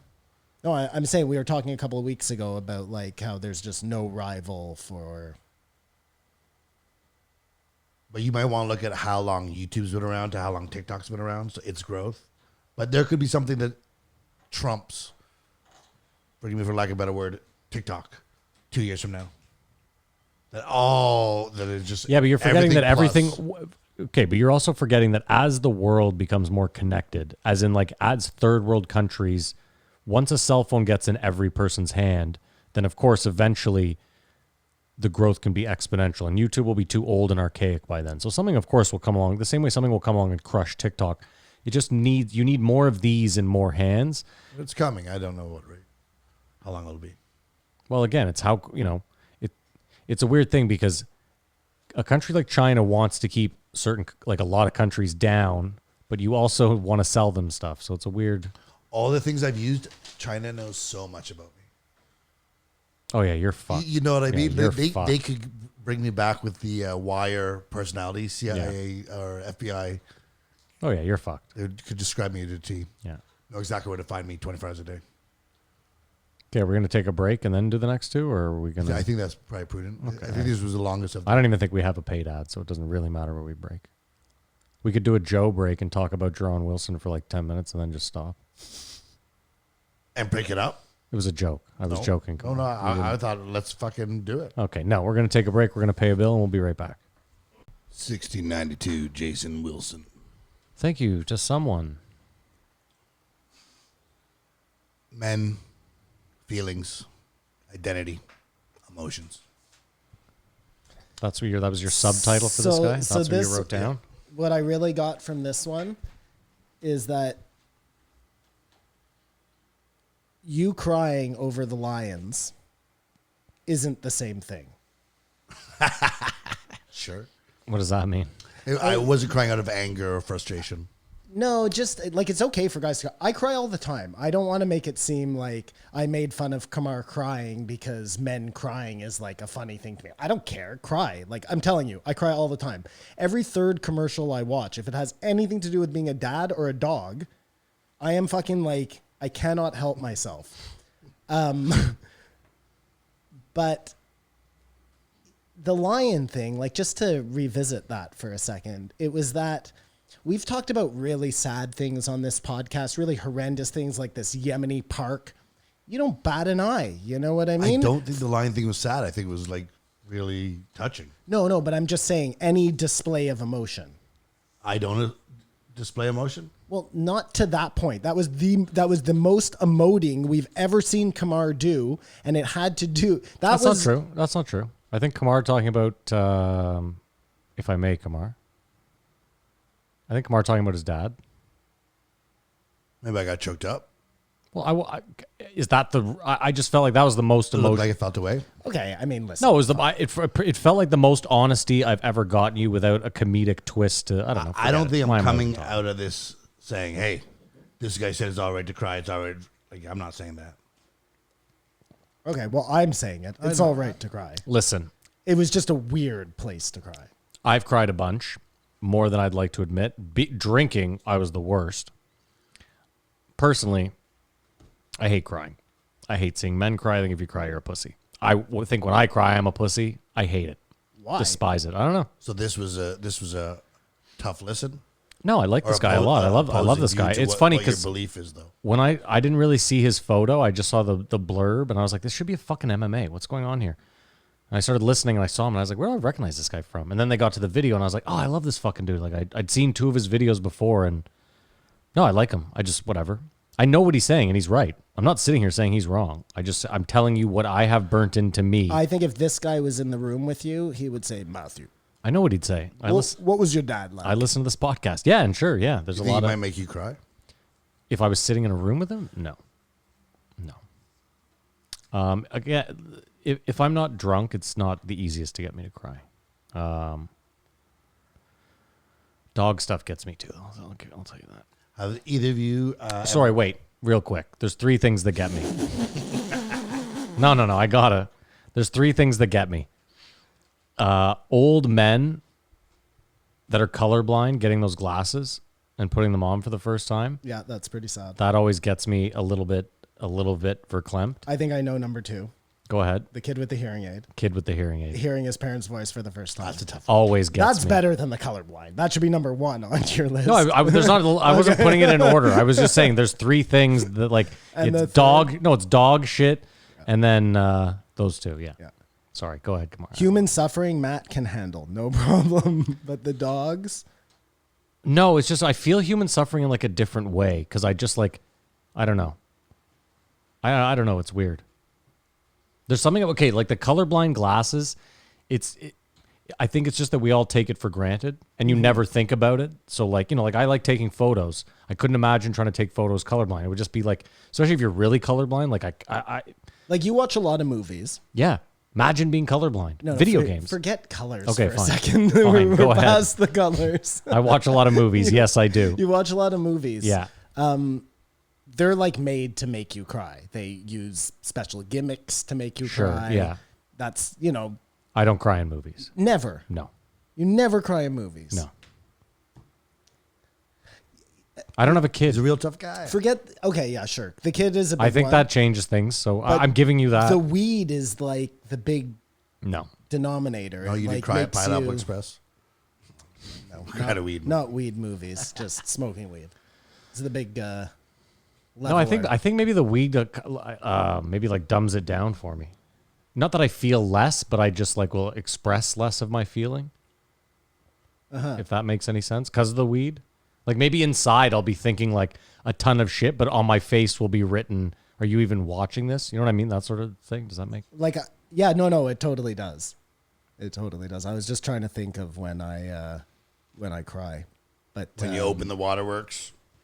you know when I cried a lot is at the Olympics. First of all, I got so into the Olympics. If I said anything bad about the Olympics, Kamar, sorry. That's the majority of the post, Joe. Oh, is it? Okay, I won't. I'll just say I'll just let you guys do I it. really got into it. Leave it there. And I cry because that is like raw. Well, we're talking about crying, Kamar. I can't not talk about. You're the gonna make him Olympics. cry is the problem during the Jason Wilson episode. If I want to make Kamar cry, all I got to do is pull up the video of the fucking 2 lions and the hyenas, and guaranteed waterworks. Okay, so you guys like the Olympics, I get it, and Yeah, you want to move save on. that for the post, Joe. So men crying, yeah. Matt doesn't like it, but you also think people are weak if they do it. That's weird. Did I say that? Yeah. No, I said you're a pussy. There's a big difference. Is there? Just a couple of pussies. What is the difference between being weak and being a pussy? I don't know, but one exists for sure. Okay. I also started off by saying I've cried far, far, far more than I'd ever like to admit. I'm not. Like, I don't think there's a bartender in Ottawa that hasn't seen me shed tears legitimately. So, The saddest of crying. yeah, like legit. And does liquor make you cry more because it makes you more honest, or does it make you cry more because it makes you less able to control your emotions? I think that's it. The second. one, yeah. Not even then. I just think like I don't know. You don't think that what people I say... think like Bill Burr. You know, Bill Burr talks about how he's just got all these years of shit just built up in his chest that he's just constantly pushing down. Like I think that's it. And then when I get drunk, I just like. That's the other thing too. When I'm drunk, I deal with my emotions in the wrong way. So I'll like take out. Let's say I'm mad at Kamar. I'll take it out on you. And then I'll beat myself up because I'm like, I wasn't even mad at fucking Simon. you're It's Kamar's thing. Yeah, when I'm drunk. Yeah. Again, I haven't been drunk in 8 years, so. You won't do that when you're sober. No, when I'm sober, I have a much better grasp on absolutely everything in my You life. find it a lot easier to express anger and fear. Yes. Far more. Either of you guys ever just punch someone in the face? No. Like for no reason? Well, he was saying that this is a common thing for some people. No. Where he comes from. Yeah. To just sort of lash out and punch someone in the face. So Yeah, I felt I we think- were ahead of the game at that point. No disrespect, We but had I a little think more ability to express our feelings. And, he was from a rough neighborhood. well, everyone he knew died. A shot, heart attack, diabetes, like... I mean, listen, anytime The Joe list he went on was like, oh my God. anytime Joe brought up hand-to-hand combat, he was quick to point out like, yeah, where I'm from, it's guns, so seen people we're not fight a really long talking time. so much about like how can I fucking armbar this guy as much as I'm talking like And then diffusing anger. We don't carry the same anger from places where he comes from. So he's much more important. I think this guy also is good at diffusing situations because people aren't used to that sort of super calm energy that it fucks with your. You know what I mean? Like when you're up in someone's face or you're angry or you're fucking, and someone's just super calm towards you, you're almost just like, what the fuck is going on here? Like I'm being a dick and yelling, and this guy should be yelling back, but they're like, Well, this is sort of what he does is when people come into the class or whatever, before they start training, he's like, how are you doing? I wonder if the world would be a different place if people took more genuine time to find out how people are doing. You know, like he's talking to waitresses or whoever, like, as it keeps rolling. But how often do you go through when you're angry about something, but you act like you're happy? I think the other problem too, though, is that everyone's got a big wall up. I can't tell you how often I've genuinely asked someone how they're doing, and they've given me the same old bullshit answer, and I know it's the same old bullshit answer. And what are you gonna do? You're gonna pry at that point? Well, Like, he does, I guess. sure. I mean, I've With tried. young men or whatever. Listen, I've tried prying, and it never ends up well for me, so I've given up on it. Like, helping people is not my thing. I'm really sorry. I've tried for years. I'm not good at it. I can't help people. I can't help myself. What about his buddy who said he could take the car? And he was supposed to drive, but he Oh, yeah. took the car and it flipped. No, his mom said, or his grandma, right? His mom said to him, don't take the car, it's going to flip. Yeah. So he said to his buddy, "Well, you can take it. I don't feel like driving." The car did flip. Yeah, why didn't you tell me, motherfucker? And he Yeah. comes back and tells him, there's a premonition is going to happen. So One time I remember Crazy, eh? I was in a car with like the boys, you know what I mean? Oh, yeah. In air quotes. And bad things were about to happen. They were doing like bad stuff. And I remember thinking to myself, like really clearly, Get out of the car. yeah, you got to get the fuck out of this car. And I remember making them stop the car and letting me out. And it was like it was a super lame thing. You know what I mean? Nobody looked kindly on it. But I was just like, I got to get out of this car. I got to get out of this car. And they all got arrested that night. after you Let's made keep a in phone mind, call, those guys No. didn't look kindly. Those guys didn't look kindly on anything. So Yeah, no, it was just one of those moments, though. You know what I mean? Where But do you things think- could have gone drastically different for me. it changed from that moment forth how you saw all those people. Like you saw, I am. No, I just Making better was decisions able than to those see people. a situation before it happened. I'm glad that we're I don't know different. what that means. He said, "Become what you desire." It's a will thing. You know what I mean? No one's holding you back. Without that. I mean, the only time I had a problem is when he said, "It's where do you get the power from?" And he was like, "God." God sent him signals. You know what I mean? And he doubled down and said he wasn't religious, but it's just these signs. The car flipping story and his wife giving birth in the hospital, almost dying. You just don't like that he called it God. Well, I think we're sort of if we want to get on the enlightened path that he's on, sort of thing. You got to find our symbol from God and go from that. I mean, It's much easier just to talk to him. well, you don't want to do what he's doing. You're not out there wanting to help people. You just want to. Oh, mean, no, listen, come on. For me, I'd be wanting to better communicate my feelings, angers, and desires without sounding combative. Which is what you know what I mean. I'll put it to you this way: it just has to be easier going through life believing in God. Yes, Because- and practicing 20% of it. 5% of it. The only reason I say that is because every bad thing that happens to you, you can just write off as God's plan. So, you fuck up and make a bad decision. Well, that's the path I'm walking. That's God's plan. How can you, let me give you an example. Like him and Joe waxed poetic about how jiu-jitsu and like martial arts have really, like Joe especially was like maybe the man I am today and like probably wouldn't be where I am. And that's a fine statement. That's a fair statement. Maybe he wouldn't be. Maybe he would. I believe that Joe Rogan is the type of person that probably would have made it successfully in whatever endeavor because he's just a hard worker. They also then, earlier in the show, pointed out that he was like, I can't tell you how many guys are black belts in the gym and white belts in life. So like it doesn't just necessarily like, it's tough to put it all together is my point. This guy obviously has his shit together. He's a hard worker. It's not easy for everyone to do that. And I think it's tough for a lot of people to turn it around. I think, I mean, in Joe's defense, I guess martial arts are good because I agree. it keeps these aggressions in check. Listen, right? Jiu-jitsu specifically. I wasn't saying you shouldn't do martial arts and it's all a sham. I'm just saying is at the end of they said this early. He said the whole black belt in the gym, white belt in life thing. They said that early. And they said it as like a throwaway, kind of joke. Just, I'm sure they're not talking about everyone. I bet the majority of people that they roll with have their shit together. But my point was just, he made it seem like if you're in, this is the solve all for life is, listen, my nephews were over the other day. I told them both. I was like, you guys should take jiu-jitsu just to learn something. Well, I'm sure some people go through jiu-jitsu and are still dicks. But not if someone reaches out and says, "What's going on?" Yeah, I just think, again, Joe does this thing too where one episode, I'm sure we could dig up a million episodes where he talks shit about some gym owner or a coach at a gym or a guy that runs a gym. It's not all bells and whistles. Like there's shitty gym owners. It's not like everyone's not going to be this guy. And this reaching guy out. says it's tough. It's just tough being this I bet. passionate. Like it takes a toll on him. I bet. He can't do it forever. Listen, the fact that this guy was like, I treated my first, what was his daughter? He was like, I made a lot of mistakes with my daughter. I wasn't a good father. But I'm trying to learn with my son. I don't know. That was huge. It made me think. I was like, He made a transition. It was like he was just living this way, yeah. walking on water this whole time. Definitely. And you don't get a second chance with your kids. No, you do not. You never get those ages back. You know what I mean? If you were a shitty father from the time they were 1 till 7, you don't. Well, I guess you do if you have another kid, but not with that kid.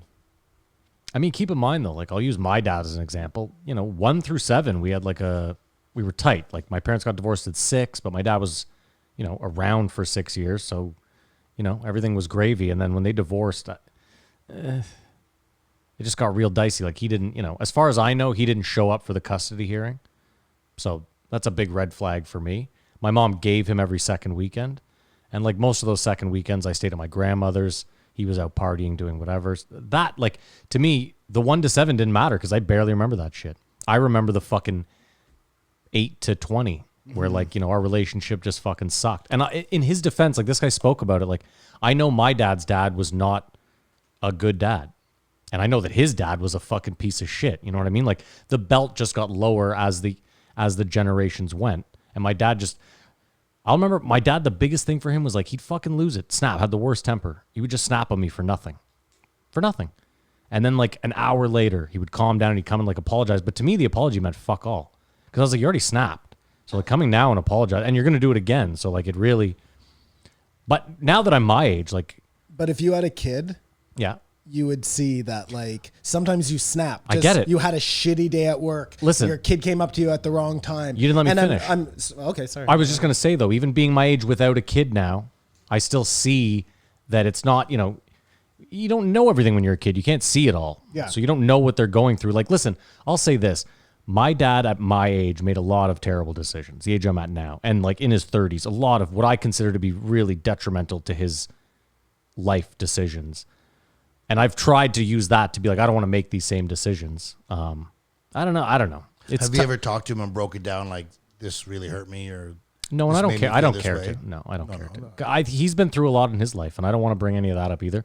I am going to have him in here, and we're going to do.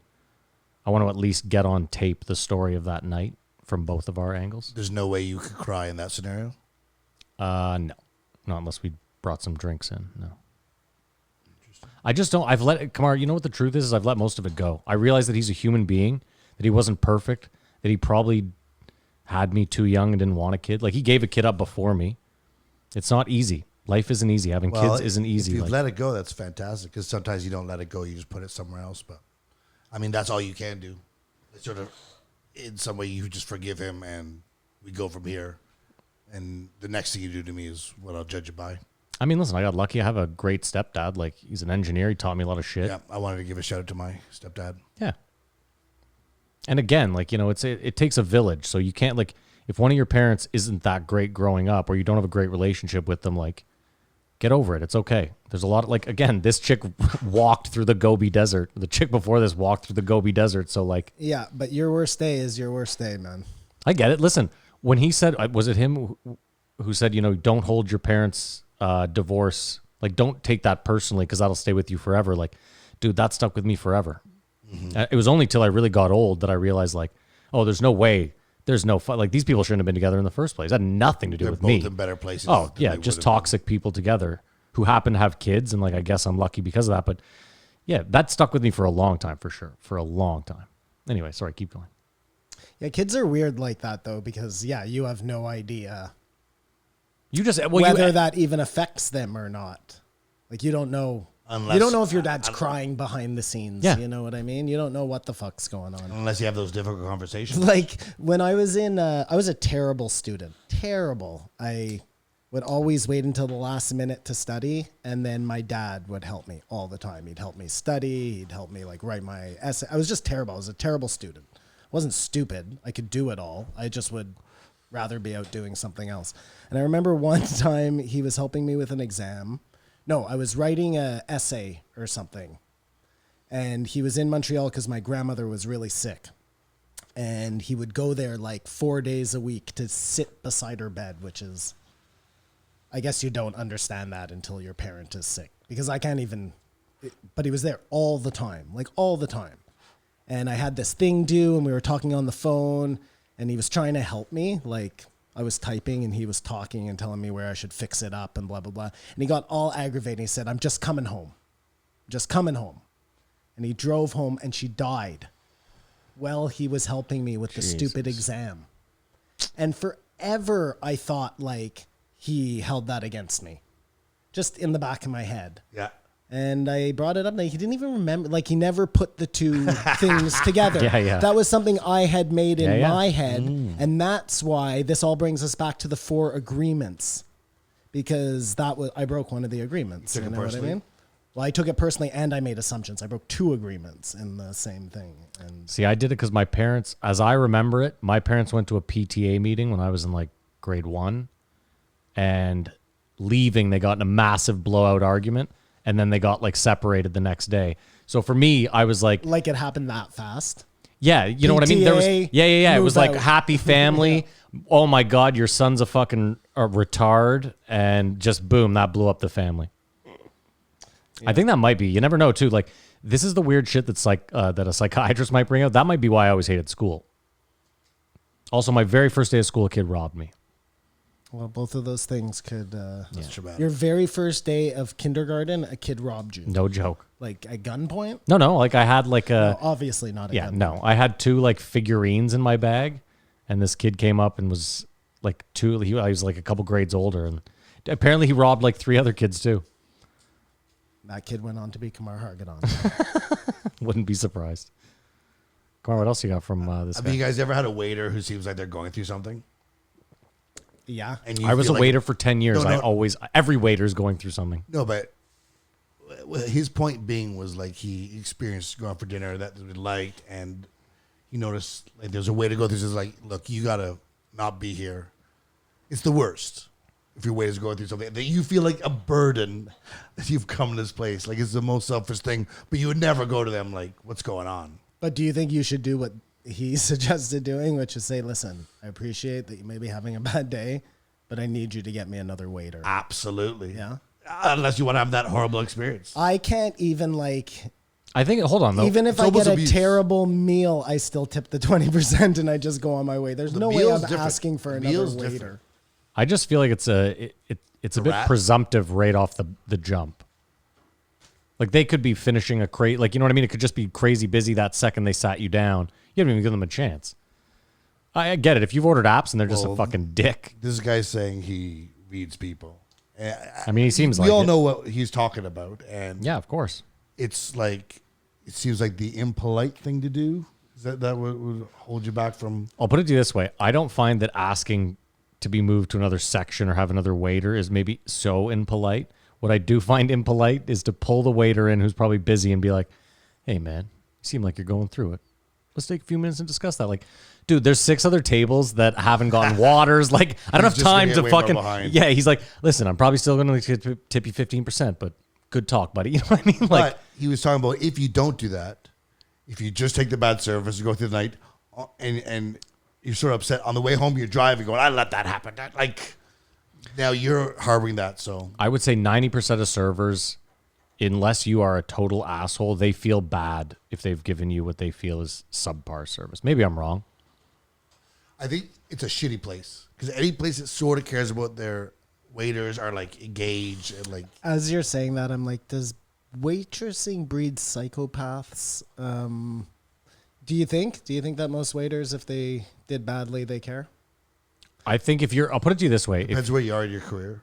That's the point I was going to make. If you've been in it for a few years, you're past the point where like the industry shat you out because you were terrible and you shouldn't have been in there. Because there's a lot of that too. There's a lot of people that come in for a weekend serve because they're hot or whatever, this, that, and the next. I think if you've been in it for a few years, yeah, I think you do care. Now, again, I think there's also the other side of it where there's a lot of people that are terrible diners and terrible fucking people and they don't realize it. And no one's ever going to tell them. And that's what he forgot to mention. I don't think he's that guy. I bet he's a super polite. I'd probably be a privilege to serve this guy. But he's forgetting that there's that other 40% of people out there that treat waiters like absolute fucking garbage. Restaurants are in a crazy place right now, eh? Yeah. Like, I've talked to enough people, they cannot find staff No, they can't. for restaurants because people are like, I'll do anything besides that. With that much time off, Well, they have to stop the payments too, right? Like as long as people are getting CERB money. well, hopefully that'll change it, or they're going into different sectors of work. I think the other thing too is like I wouldn't go back to serving if I had to wear a mask.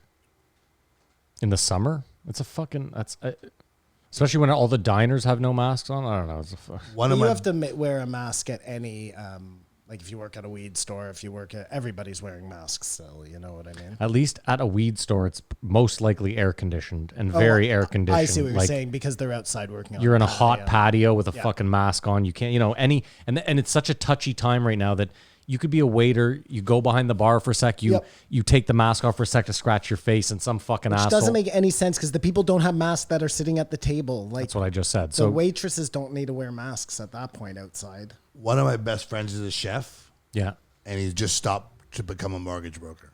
yeah, oh yeah, we're the restaurant industry's in Like a lot of he trouble. said, it is. Again, though, don't forget, I had a CIA, I had a CIA agent trying to make his druthers conspiracy. Like if you were trying to eliminate the middle class, restaurant jobs are the best way to do it. It's the best way for people who don't have any education to make not just decent money, like good money in certain cases. serving it. And if all of a sudden there's no serving jobs left, you're literally stuck working for Amazon or for you're stuck with a 9 to 5 or something. How does the upper class enjoy being in the upper class if there's no restaurants? I don't know. Anyway, Because there's not. I think we all know there's not never going to be no restaurants. Then there'll be a lot of personal cooks to hire. Well, that too. But no, Kamara, I don't think restaurants are going away. But I think it's a tough time right now for sure. Then they talked a lot about knees and backs and healing up and stuff. And there was that guy that puts out the free videos. So that's hopeful. Joe hasn't been floating as much, eh? I feel like floating has doesn't sort of have gone a by the float wayside. tank here. He Found said that it. out. He has Yeah. no float tank. They haven't built one yet. Do you think he's missing it, or? I feel like he actually didn't float as much as in the early days. But it wasn't like he was Even when he was in LA, he selling just it stopped. as much. Exactly. He didn't talk about it as much. It wasn't like a. At first, when he got it, every guest that came in, there's a float tank out there. You got to try it. This is the benefits. It kind of went away. It seemed like. Well, again, But he's also a cyclical guy. Then he got into hunting deep, and now. he's been in Texas for a while now. Yeah. That It's might also- correspond with when he stopped talking about the float tank, is all I'm saying. Don't you think that'd be one of the things he'd have put in his new compound? Maybe it just takes a while to build. Also, how much time do you have in the day? Like, okay, I got to have a half-hour sauna followed by a half-hour cold plunge. Then I got to do a half-hour float. And then I got to do an hour-long exercise, half-hour of bow work. Like, But the float may have been the dance that got him there, and now he's only capacity to do so many things, and float has gone by. I the can't wayside. wait to hear the backstory of the comedy club he's opening, because that's obviously taking a lot of his time too.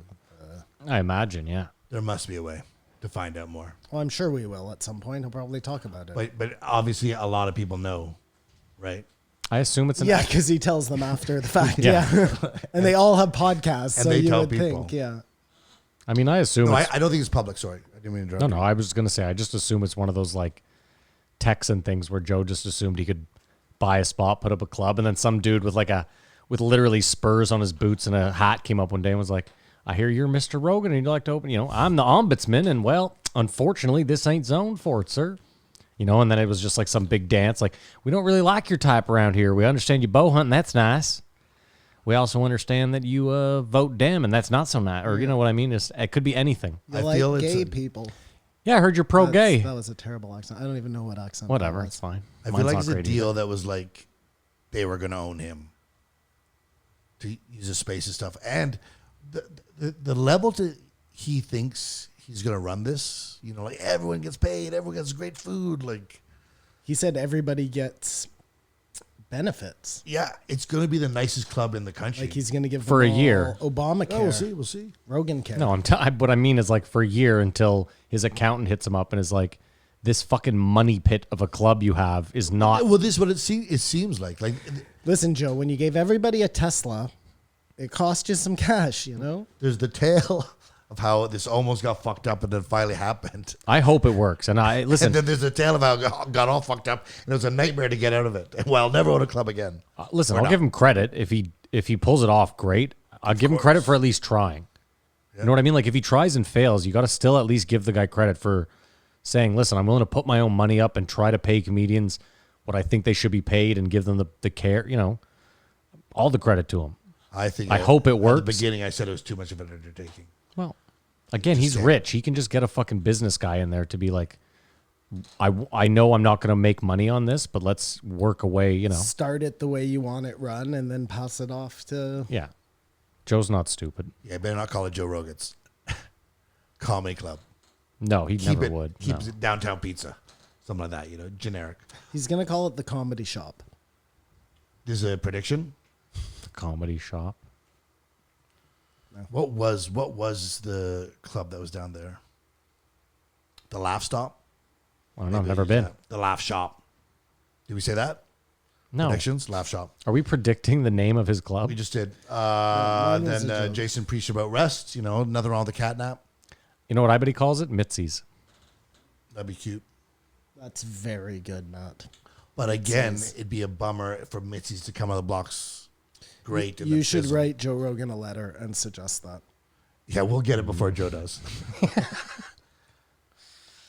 Basically, he's trying to run a decency academy. Yeah, that's what it sounds like. Or like forget it. I forget the name already. Go ahead. I just hope his message gets out to as many people. You know what I mean? I know I could be better at expressing my emotions and how I process them. The biggest thing is taking things personally. And if you've ever played it through later that day, you go, oh yeah, I can see how they're upset, and they weren't really mad at me. They're just mad at the situation. For me, it happens the best on mushrooms or even like a microdose. It becomes very clear. There's nothing personal. It's just the person reacting how they are reacting. I think it's also just being in your own head. You blow things up. Like a lot of the time, like Simon said, where you work this thing up in your head to be this monumental thing, and then the other person's like, I don't remember that. Didn't even happen. Or they have you could be getting worked up about something and somebody else is, going through something totally different. You know what I mean? Absolutely. And those two things just don't jive. But you initially will take it personally. Of course, yeah, but that's why following those 4 rules is just a good way to go, man. Definitely. Aren't they agreements? Yes, Matt, they are agreements. Stickler for details. Well, just rules sound. No one wants a rule. People like agreements. Those 4 good pieces of advice There you go. will That help works. you navigate these very trying waters. There you go. Rules are what North Korea has. It gave you real insight into what type of man his father was This guy? when he was talking about taking the girl on the date. And then right before he goes, the guy's like, just so you know, I know your dad. And he went and asked his dad Yeah. about it. His dad was like, yeah. That guy left his wife with me like a bitch. What do you think was going to happen? Fucked her. Yeah, that was very odd. Duh. I mean, next. So it's interesting that he even had to change from his father figure and realize that was wrong. And it made him respect this woman and stuff. I mean, I think all young men should listen to this, Yeah, probably a good counterbalance to porn. especially if you're angry and you don't know why you're angry. He glossed over his masturbation problem as a kid. Said, I had this masturbation problem as a kid. And then he just kept going and they didn't talk about it. So I still have it as an adult. I don't know what the problem Maybe was. that's the one consistency, but no. Well, what more do you want? Obviously, he used to masturbate a lot. It Yeah, was a problem. Is that a problem? Like, didn't we all? I think he means listen, when someone says a lot, I assume they're talking 7, 8 times a day type shit. I don't think they mean when I woke up, I jerked off. And then when I went to sleep, it helped if I jerked off. I just remember a time being a kid where you didn't have a lot to do. You know what I mean? You just whatever. You jerked off a lot. No, don't I still treat my life that way. This guy can jerk off a lot. He's doing a Nothing's lot of it. changed. I felt like this guy is a better form of David Goggins. Yes, 'Cause David Goggins- way better yeah. than David Do Goggins. you easier to receive, more palatable. I don't know how anybody receives David Goggins. Well, can David Goggins cry? No, that's a bitch move. I stuffed my tear ducts a long time ago, motherfucker, because tear ducts are for pussies, bitch. Get out there and get it. He doesn't cry. He sweats tears. Not even. He's like a dog. They come out of his paws. So he only sweats from his palms and his feet. Maybe he pisses them in disgust. Get out of here, Yeah. you pussies. No, it Yeah. seems like it's 2 totally different Approaches. approaches. One is like a military father. That was like, "Are you gay? You better not be gay." And the other one seems like a like someone who turned a corner and is now like, "Listen, Yeah, let's talk about being Yeah. gay. Let's talk about your inner bitch and why it's fucking with you. yeah, He wants to go on yeah, that exactly, side. yeah." He'll go to that. You have an inner bitch place, but he'll find a better way to get there without. Again, it's just David Goggins is prickly. Did you ever notice, like, big guys in high school, it was so awkward for them? I was such a small guy that I Do you know what I mean? They were the gentlest giants, but people would fuck with them and stuff. Go on, everyone was just a giant to you? Well, I was dude. If you got a 1998 Glebe yearbook right now, and found my photo, you would be like, they snuck like a grade 6er in here for a photo because it just, dude. I was so fucking. I was You so looked like small. you were touring the school the year before, getting ready for high school. It looked like I was touring like 3 years before, like an enriched kid who And was they're like, grown men with gold watches watching. dude, there was walking the guys hallway. with like fucking chest hair, like glistening chest hair and gold chains. And I was like, this is not going to be cool for me. And literally, I was like, I had so many female friends up till grade 9. And then the second we hit high school, poof, it was like, I wasn't there. Older guys had a lot of your. Oh, dude, I was gone. That's not just you, Matt. That's everybody who's. Oh, going into listen, grade I'm not 9. sitting here like, poor me. I You don't lost give a fuck. all your girls. Yeah. And then for 1 year, you didn't have any girls because you couldn't go to grade 8s. That was crazy. You're a grade 9. You can't go back to. But then the next year, you had, and then every No, year I you dropped go a out by year grade 10, so it lower. was- And look what we did. It all when worked All out. the older kids take away our kids. We run around, get drunk, and get into fights with other groups of kids. Yeah, if you Because we're just had angry and mad. girls right away, there would have been none of that. Yeah. Can I tell you? Okay, this is great. So my first day of, first of all, that day where you go to Glebe in grade 8, they initiated me that day, so that was fun. The year before. Yeah, Oh, that's not good. yeah. Yeah. So I assumed initiation was gonna suck. Grade 9. The first day of school, Metcalf got it just like relentlessly. It was unreal. It was brutal. There was so many times where people were running at us, and I was like, "Oh my god, I'm about to get it." And Metcalf got it. What I was going to say, though, is this is the important thing. My first day of school, my last class was a gym class, which we did on the field at Glebe.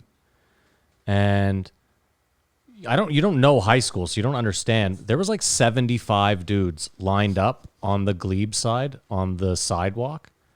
And I was like, oh, there's just like a lot of people hanging out for after school. This is like, oh, I guess this is high school. Dude, I get out of gym class, like I get out of gym class and I walk out onto First Avenue and there's only what I can describe as a full-on Highlander gang war going on. Some guy had a brick in a fucking a pillowcase. Buffalo hit some guy with a skateboard. Like, dude, it was, I guess someone had fucked with someone from another school. So like 75 of them showed up to Glebe. So my very first day of high school, I watched like, I thought you were going to tell me that they were all waiting for you with paddles, like No, fucking no, dazed no, and no, confused at the baseball game. no, but this is what's crazy. We leave this fight. I go to leave this fight and we're walking to Dan's house and a crew of boys like runs up on us and everyone's like, Floyd, fuck off, get away, get away, get away. And I was like, fine, fuck you guys. Like, great friends I have. So I walked to the other end, just like, okay, fine, I'm just going to get it from all these dudes. And they gave it to all them. And I just walked away. I remember being like right there, like, yeah, fuck you guys, bitch. You look like 6'9". It sounds like dazed and confused. Okay, dude, yeah. I hated it. I want him to say he came out, the football players jumped him, and they're going to say, would it have made a difference had you taken jiu-jitsu for a couple months before that happened? No. Like, could you pop a Kimura, or No, did he no. just smack you against a tree? Yeah, that's a problem when there's multiple people. And then I went to Rito, and dude, the first day at Rito, I watched a guy. This guy goes to pull his car out. I don't know what happened. I didn't see the initial altercation, but I guess he nearly hit this dude. This dude punches in the driver's side window, grabs the guy while the car is still in like neutral. So the car is pulling forward into Saint Laurent Boulevard while this guy's getting dragged out and beaten. And I remember because someone told me, they're like, dude, Rito's pretty rough. Like, it's where all the dropouts and shit kids end up. And I was like, well, I'll be right at home. Yeah, and like Rito is first rough. day waiting for the fucking bus, sure enough. All a bunch of kids Like the knows asking what's story going on. he tells there right at the end. Or I guess it's not right at the end, but they tell the story of the guy. It's the two guys who fucking get in the road Road rage rage. thing. Both families in the car pull over and shoot each other to death. Like, I can't be fucking right, man. There's got to be something going on. Well, that's Inside. just rage. I can't, again, like when you say $1 billion or whatever, I can't, it's so not in me. Well, you've never that just hit someone in the face. That was I've like my never first just question. hit somebody You know in the what I mean? face. No. You are going to be a lot better at Controlling myself? Yeah. just taking the anger upon yourself and trying to exert it in some fucking hostile, violent way. Yeah. I think I that we guess. all have an agreement on that. I don't think if I had a gun, I'd be. I do not like fights or conflicts. That's why I think what this guy's doing is super noble and all of that. It shocks me that there are that many young men who need that. You know what I mean? around the Who world. need to be talked down from. Around the world. Well, Yeah, but we didn't grow up like I'm telling No, you. totally. I just mean like you see a bad neighborhood in Canada and you're like, oh man, this is like I've seen some like shady neighborhoods in Toronto and Vancouver for sure. Especially Vancouver has some real cracky areas, but you go to a real fucking ghetto in the States and dude, it's another world. Like it's not like anything you're used to. Yeah, I'm not acknowledging that those things don't exist. I know you're I'm not. saying I that know. it's hard for me, Of course. as a person of privilege. Not that That's not what I was. I wasn't trying to say it that way. I either. don't mean it like that though. I mean more privilege than these people growing up without fathers and shit. You know what I mean? So or just in the same vein as Yeonmi, the things she saw on a day-to-day. Shootings, violence, whatever, it desensitizes them to. Well, it also just But that helps. still is fear It and also anger. helps these kids because this guy's been through it. Like I can't go to the ghetto and be like, oh, let me help you kids. Like you just Nope. They need people that have walked the walk and You could been have there some with gamers them. in the suburbs. yeah, little white guys and don't usually do well when they go into try and make motivational speeches in the ghetto. We all have our scared straight demographic. But yeah. I just it's like it's a problem, but this is such a small. Again, this would be a cool thing if this got amplified to the Twitters and the social medias of this guy's message of basically being better at articulating our emotions. But I told you I saw this guy's video before he was on Rogan, so it's out there. It's not. And He said that it Yeah. went viral. He didn't even know what viral in meant. I mean, 2016. yeah. never heard of it. Didn't know. And good on Joe for bringing this guy on because this guy doesn't have the platform or, you know what I mean? Like for all intents and purposes, as far as people Joe has on, this guy's not on the radar. So good for Joe. No, yeah, not my favorite episode, but good on him for using his platform for something other than. I still like the episode. Rate it. I give it a 4. I wasn't suggesting that we finish it. I was just. I think Kamar was done anyway. I still give it a 4. I like this guy a lot. I give it a 3.5. I do give it a 3.5. I liked him too. I just like again. Why are you explaining it? You rated I it a 0.5 less I than me. liked Who cares? some of it. I know, but I might even gone lower. Then go lower. Whatever. I thought Joe's whole podcast was about walking to the beat of your own drum and not fucking caring what anyone else No, says. you have to believe exactly what Joe Rogan believes. You're not allowed to listen to the podcast. Sick. Okay, moving on. 1693, Evan Hafer. Now, of the 3 podcasts, this one has been amplified the most. Yes. To our disappointment. Chagrin. I don't care. It's stupid. The amplification is stupid. The right cancels people too. Listen, this is how it works. Whatever one side does well, the other eventually adopts and does it as well. It's fucking since time immemorial. So it's going to happen. It's ridiculous. Canceling anyone is fucking just stupid as shit. It doesn't even mean anything being canceled. It doesn't. Who do we know that's been canceled who hasn't gone to jail? Even then, Bill Cosby, like you said, he's getting out. He's doing a fucking tour. And like you said, he'll probably sell Harvey out. Weinstein, I guess, is the only one. But he went to jail. So what I was saying was, aside from going to jail, like Louis back, Brian Callen's back, Tony, you know what I mean? Like, I don't really know if anyone actually gets canceled. I think people get angry for a while and it costs you some money, which is ridiculous. But I just think, again, it's just the media trying to make you outraged at something so you don't pay attention to North Korea or China or someone fucking you out of money like Janet Yellen or and it's Nancy a hot Pelosi. Topic, clickbait. Well, that's just it. Again, like I don't know if you guys saw, but the crypto shit they threw into this infrastructure bill was absolutely heinous. No one No, what obviously. did they do? Well, again, the U.S. is trying to pass a $1 trillion infrastructure bill, and it's only supposed to be a bill to say we're going to fix bridges, roads, dams, whatever needs fixing. We're going to throw $1 trillion into it over the next however long. And, of course, these fucking cocksuckers who want to control the money at the last minute did what they did with online gambling, where they just threw in some... So what did they throw in, though? They want to make it so that... I'm going to fuck it up. And Give me the premise. the premise is that... So there's two kinds of crypto. There's proof of work and proof of stake. And they're basically saying that one of them will be allowed and one of them kind of won't. And... It's going to cost people money. Well, yeah, and everyone's saying... And what does this have to do with infrastructure? Well, that's my point. Is What does obviously, this have to do with the government? I guess well, is and Janet Yellen's the one pushing this, and then they released the fact that she's made like $18 million in the last year doing talks at banks and stuff like that. So it's pretty transparent. And then you Good hear for about her. Pelosi. Yeah, I mean, all these Shrewd fucking decisions. Yeah. So again, I think all these little. What I was going to. My point was just that anytime anyone's getting canceled, it's just to shift the fucking attention from someone getting rich somewhere. Oh, no. I think we've established that Joe can't be canceled and There's a plethora of people that cannot. everyone be canceled. can't be canceled. But I think I was just saying, of the 3 Rogans this week, this one got echoed the most. He worked for the CIA. He mentioned that. I thought that was a inroad that was... I don't know if missed. you caught it, but this guy said, I wanted to send it to both of you. I could have played it. I wish I had fucking time-stamped it, but this guy said at one point, he was like, when the CIA and the special forces invaded Afghanistan, and I was like, it was the CIA that invaded Afghanistan? Yeah. I didn't know that. You never knew that. Well, that's who put Bin Laden there was the CIA. That's not what I'm talking about. He meant like when they went in after 9/11.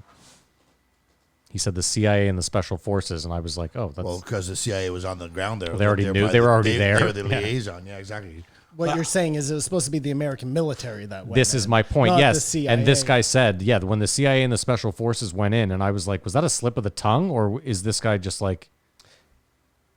Yeah, I don't remember him saying that. He wasn't talking about when they got Osama bin Laden. No, he said he was talking about post 9/11. Either way, sorry, keep going, Kumar. I just found that to be an interesting point. Joe brought him in because an article in the New York Times that misconstrued Black Rifle Coffee as being a right-wing racist company. I didn't get it. organizational beliefs. I didn't get it though because he didn't seem like he was actually even that pissed about the article itself. Joe felt away. Okay, so- But this is... No, but I'm trying to ask you, like, I'm not asking about Joe. I'm asking about this guy. Like, did you feel? I felt like at the beginning he said he was like, I read the thing. They sent me the first proof, and I didn't see anything egregious in it. It didn't even bother me. But he said it was like there's misconstrued. Like they told a different story. They kept things out. Like I guess the story of the guy they worked with. Yeah, the Afghani He was guy. Afghan. He killed as many terrorists as anyone did, and then came back and then was being harassed for being a terrorist, Yeah, not being supported. But they didn't include that in the story. Like there's omissions of stuff that he did good, and Joe felt it was necessary. I had not heard that they were getting bad press for their association. They talked about that place you go when you're like, fuck that guy. That's all you need is that reaction to, if you're on Twitter, something to say negative comment. But around here, it's more, fuck that guy. I don't know. I never do that. Do you engage with anyone on fucking? I walk in here and say, DJ Kid, fuck that guy. You don't then follow. But there's a thing of we all have a fuck. Oh that yeah, guy. of course, yeah. You know Yeah, what I mean? but there's a difference between fuck that guy and And typing. fuck this guy, let's get him fucking fired or whatever. Huge. There's a huge difference. But it's that thing. Fuck that guy. I mean, you say that all the time. Why? I guess this. Listen, I'll say this: if I'm ever a fuck that guy in a lot of people's mouths, it means I've probably made it. So I'll be happy. The more that's the fuck that case. guy you get is Yeah, the better. like DJ Academics is rich because of me sitting here saying "fuck that guy." So it's a positive. all the power to him. It's a term of endearment. Yeah, and keep in mind too, like Simon's right. Like if DJ Academics walked in here, I wouldn't look at him and be like, "Fuck that guy." I don't know him personally. He might be the nicest guy in the world. I don't love him as a personality. Fuck that guy. You know what I mean? But like, I don't think it's hateful when you say fuck that guy. It is though the next level when you then yeah, when you then spend 8 hours on that's what I'm Twitter saying, saying yeah. fuck that guy. or then defending fuck that guy from 10 other people you've never met. You know what I mean? That sort of weird fucking back and forth that people do. Yeah, that's a scary place to get Yeah. when you're now on a team that didn't even want you. Politics is a virus. Politics is a vibe. I never imagined that talking about politics would be that much a part of my life at this. Would it be better if you were like really didn't care about politics? Yeah, the way it used to be, where it didn't like divide people, and you were just like, "Oh, you like Bush? Yeah, okay, whatever." You know what I mean? It didn't even mean anything. I mean, I don't know though. We were young, so we didn't care about politics. I don't know if it didn't divide people as much as we were just like oblivious to the fact that. It definitely divides people more now. Just from I agree. The amplification. I agree, of of course, social but I'm media. just saying. Also, age changes that, Kamar. You're Like right. you're now 46, so of course you care more about politics because. But I don't. I don't give a fuck about politics, really. But a lot of people our age do. No, You would no, agree no, with no, that, correct? I totally agree Yeah. with that. I'm just saying, like, if it wasn't for sometimes you have a friend that pulls you into the political mix. Sure. You know. But in a perfect world, politics would be such a politicians want you to care about politics, but it should be they just run the country like quite quietly. You don't really know. In a perfect world, you know what I mean? Instead of all this involvement and then incompetency and then wasting money and stuff. Because you always say that Republicans want smaller government, but that never happens. But you think Because they don't really want smaller government. Obviously, it's all just lies. It's all just Yeah. lies. But Like we're smart people, not us Not me. personally. I'm not saying us personally. I'm saying people of now are smart people. You can see that like the way the political structure runs is a total farce. Yep. And yet everybody just says, "Oh, whatever." It's just how it is. Like really smart people don't do anything to fix it. Well, I mean, you can't get in. Like, first of all, you can't get in without a shitload of money. So a guy like this is already out. Yeah. You know what I mean? Because this is the kind of guy you'd probably want. I mean, you don't want him to be a politician, but this is the guy that you want helping to fix problems, right? Sorry, not this guy, the guy before. Jason Wilson. Yes, like he's the kind of guy that you'd want in politics and helping to change the world, but you don't want him to be a politician. That's kind of the problem too, is how do you get someone into politics without making them a politician? It's the worst. And you know how this guy was talking? We're talking about the Black Rifle guy now. Yes, I know. I'm sorry. No, it's fine. Just so we're all on the same page. Who looked like Dan? I found you didn't find that. I didn't watch. Kept reminding me of Dan. I didn't see. But he talked about a moment where they were going out to pick fights with the Taliban. Do Yeah. you remember that? Yeah. Like, not everybody and I'm not saying this guy's a bad guy, but like, they were just young cowboys. You know what I mean? I don't think everybody in the military obviously they're not doing the right thing. You know what I'm saying? Like, as good as your intentions can be, you're just this young guy over there causing hell. Well, the egregious one was when he said, I was in Philippines for 2 years, taking a boat up This is to the show one. force, and then every night I do karaoke and get drunk, and they never got in a firefight. And he did that for, like, I was like, you're just sort of bragging about totally wasting Yeah. Government funds. government money. Yeah. Like, it's a total boon. Like, he was like, thank you for giving me the right to party and not getting fights. I mean, he did get involved in stuff when he's talking about being in the car, looking like a woman with the machine gun. Like, he was in the shit over the wire. But that one Filipino story was a complete, like, dream joke job. Yeah. You know what I mean? I had a point in my head that I had made to myself, and I had jumped a step. Yeah. I was thinking about Tulsi Gabbard and how they're always like, you need somebody who served in the military to be your leader. Okay. Which was leading me to that next point, which is not everybody in the military is like the perfect person. No. There are plenty of people That was who another aren't Jimmy. making the right decision. That was another Jimmy Dore point that I wanted to. He expressed exactly what I had like 6 months ago, where I said, you'd think in your head that you want ex-military guys to be police because they're super well trained. And then I was like, but the problem is they're trained for a different problem altogether. And they're usually trained to fight a darker Yeah, with enemy. a different solution. That's what I'm saying Yeah. is you can't have them policing the same way they were over there, or else you're creating way more problems than you're solving. For sure. And then that should tell you that the way they're treating people over there is not right, because it's not the same way they would treat their own citizens, right? Yeah, and again, we're also generalizing. Like, not every person in the military is a young cowboy who's out there. No. There's a lot of them that are literally over there just trying to do the right thing and help people. So there's that too. But there's shitty apples and everything. And This you guy's can- one of the good ones. Don't forget, there was, I don't know if you remember this, but like 25 years ago, there was a big fucking scandal in the Canadian military where it was a hazing scandal where they had videos of them like taping beer bottles to new recruits' heads and trying to piss in them and stuff. So, I mean, again, you can be like, oh, it's just hazing stuff, but like, that's what you're doing to your own friends at military school. Like, imagine how you might treat, an insurgent or a prisoner of war. And like, the idea is supposed to be that like, if you became a prisoner of war, how would you want to be treated? Yeah. Not like that. 3 squares, maybe a dog, Maybe one square. a companion. I mean, the prisoner of war is a weird. Go on. Well, it's just a weird thing, right? It's also Like how you're going captured. into war thinking you're going to die, Yeah. or you could die, and then you get captured. Like, dude, they're obviously not going to treat you in like a 4-star restaurant. I'm well aware they're not. Yes. No. I know that's facetious. I just mean like it's gonna be shitty. It's just degrees of shitty at that point. I just think of that scene from Band of Brothers where they're walking by a bunch of POWs, and one of them is like facetiously like, "Where are you from, good sir?" And as they're walking away, the last like Nazi sitting there, the last German sitting there is like, "I'm from Oregon." And the guy turns around, he's like, "What do you mean?" And they have this big back and forth. He's like, "I'm from Oregon." And I knew, oh my God, we know people the same. And he's like, "What the fuck are you doing here fighting for them?" And he's like, "My parents were German. They answered the call. I had to come back. And now I'm here." And they end up shooting him. You know what I mean? It's the, Yeah, well, it's kind of like the people who fight for the Taliban. yeah. I mean, again, there's also that scene in, was it Saving Private Ryan, where they release the guy?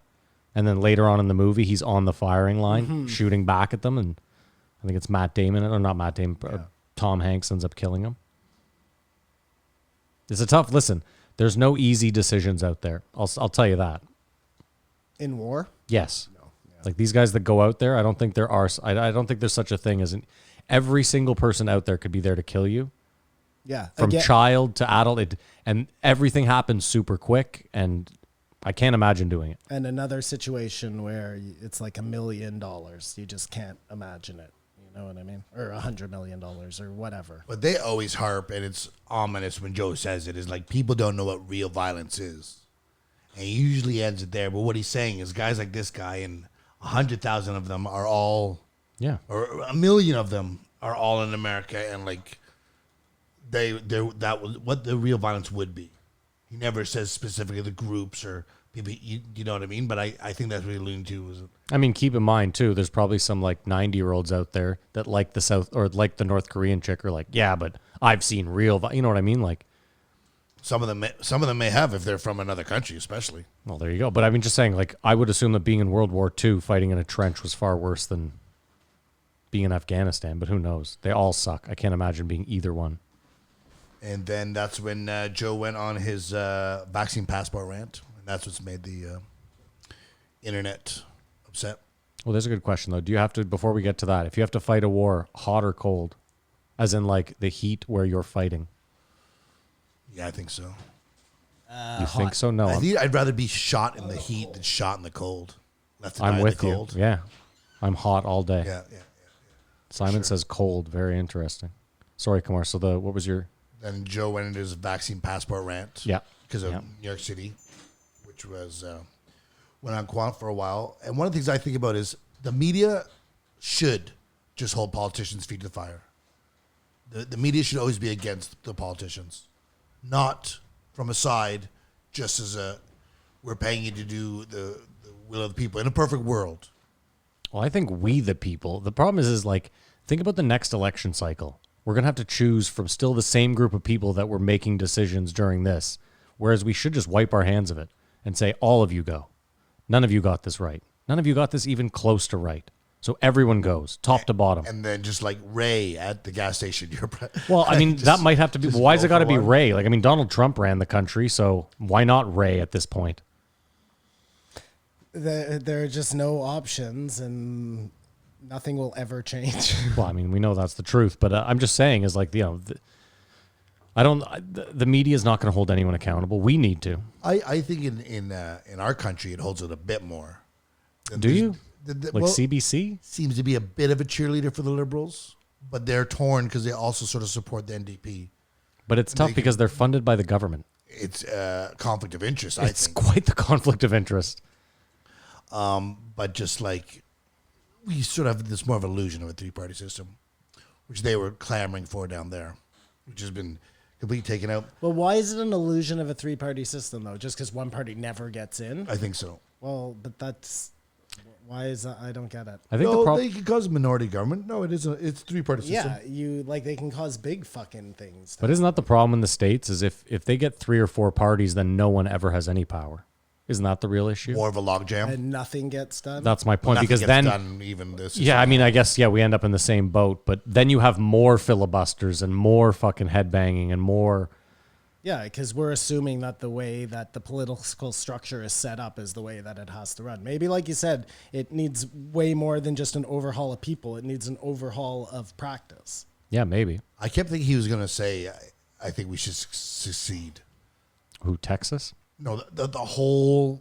I mean, some places could succeed Well, together. Texas can do that. We've been through this, Yes. right? They have an agreement. It says they California. can just bail at any time. I mean, who was saying, I can't remember what comedian it was, but they were like, the country should really just be broken up by waterways. Because, like, that's kind of how it's divided natural at this borders. point. Well, yeah, like the South, like the Mississippi kind of cuts off the South, and then you have the East Coast. I don't bet know. you that's totally what they did in the Middle East. What, just anywhere there was a waterway? Well, like Iraq, Israel, we know all those places are sort of like white men given names. Well, I mean, port cities mattered back then a lot. But they were all separated arbitrarily. So I mean that might cause half your families on the other side of the river.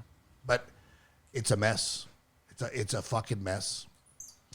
The Grand Canyon bit. Do you think Joe sort of had a rethought of it? I just don't think it was a great bit, and that's why he Because the maybe. guy was like, "There's people who shit on the Grand Canyon." It was, yeah, I did. I did the bit. And so I did the bit. It was like, yeah, but that was a joke. The Grand Canyon is awesome. I wonder if at the time he actually did sort of have disdain for the Grand Canyon, or it was just a bit. I think now that he knows that the Grand Canyon has like pyramids in it and shit, he would never shit on the Grand It's a Canyon. ditch. You know how many people die at the Grand Canyon a year? Falling in? Yeah. No way. Yeah. I think it's funny, though, comedically to call it a ditch. You know, that's just American gravitas. Yeah. Like, whatever. I see something like that. Yeah, he's sure that he's so much more of a man than like 96% of the population. Let's have an Hafer. So that it's not like that what he's trying to project. You know what I mean? I mean, it's a He weird thing. probably is. He I probably think- I is, think but he it's a is. weird thing I to think he project is. because there could be a father of 4 in Chicago who's never been to war, but when push comes to shove, you know, could pick up a gun and become the next fucking Jason Bourne. Like, I don't know. You just don't know. It's not me, obviously. I'm not that guy. I'm just saying. Like, if the robot apocalypse happened tomorrow, I bet there'd be more people around you that are capable of holding their own than you ever thought. You know what I mean? People that you were like, this guy'd be the first guy to die, might all of a sudden be whittling fucking. Who do you think you know that would be? Okay, here's a better question. Zombie apocalypse happens. Yeah, Who do you band up with? not you. Rude. I'm the most prepared. But Who do I anyways. band up with? Yeah. Who do you think would be the best at hunting zombies? You're saying some people would be better than others. Well, no, like, okay, I'm getting rid of the zombie apocalypse, but like right now, I assume Travis would be a good person to go up. Got a big plot of land. He's got some fucking heavy machinery. That's a good place to go. Yeah. No. You said that certain people would be better. At manning up. Well, I don't know. You're a pretty good shot. Jared's a decent shot. I think you, like you said, the survival thing, like who bellies up at that point, you know what I mean? We know this guy's not even interested. He's just going to kill himself right away. My point, though, is I think you agree with me that there are more people Yeah, that would for belly sure. up than you assume. You know what I mean? So this guy's saying, like, I'm more of a man. I get what he's saying. Or if Kamara is saying that's what he's projecting. I agree. And I mean, again, he's gone to war, so he's way more of a man than I am, for sure. No, I was not feeling. I wasn't threatened by him. I just felt that he was just trying to say, his resume, if you will. But I mean, I think a lot of these guys come on and do that, don't they? And I'm sure there's crazier guys than this guy, more manly men than him. Like he sort of alluded that there were. What was the coffee company that was on Joe at the beginning, and then there was a problem? That wasn't Black Rifle. Oh, with the guy that came on, the owner was some weirdo Yeah. or some shit. What was that? I forget. Kamar, I thought you'd know. I thought you'd Grass-fed butter, Miracle butter. Oh, that's right. It was the butter coffee guy. That's right. Perfect Bean something or other. Which Butter is just coffee. been- Butter coffee. It was that thing. No, but No, isn't that Laird Hamilton? No. Oh, that's his turmeric. Or turmeric. when sorry. you hear Black Rifle Coffee, what do you think? I don't think What do you anything. I think is coffee. I just think political black association coffee. is? It's too late to ask the question because we're down this road. Because this is the crux of why he's on. I'm sorry. I really have to go to the bathroom. Go ahead. All the cancel culture stuff they talk, but it was Well, all, because he was on that kid's fucking T-shirt. Like the kid was Rittenhouse was wearing his T-shirt or whatever, Yeah. right? Yeah. But I think I would naturally assume Black Rifle Coffee is right wing. I mean, again, I just think that's like a generalization. I get what you're saying. Anything that has a gun in the name, you should probably assume has a head of the CEO. If it was Black Ops Coffee, I would just think that's sort of like I'd still say right wing. Administrative. I'd still say right wing. I guess so. So I don't think it's completely crazy that he's been drawn into this. I'm not saying change the name or whatever. I don't think he is. I don't think he gives a shit. I think this was You more. think Joe dragged him on? Well, no. I mean, he said he texted Joe and that Joe texted back right away. So I assume, which is funny because that goes back to Shane. Showed more love than Forsaken. That's what I'm saying. Like this guy, he answered the call because Joe always has that. Like, man, I'm booked so far in advance. Like, I can't just squeeze someone in here. Which I think we all know at this point is just That's bullshit. not true. Yeah, you have a bit of time on your hands where you could. Thursday nights, for example, we decided you're at home with the family. And none of these are live. No, and none of them are live. And I don't care. Joe doesn't owe anyone anything. But like, yeah, this guy called. But I think it's that whole military thing. I think Joe is almost more, and maybe it's like how we say we don't know that these things subconsciously. Maybe it's still the comedian, like that old sort of, feast or famine sort of mentality.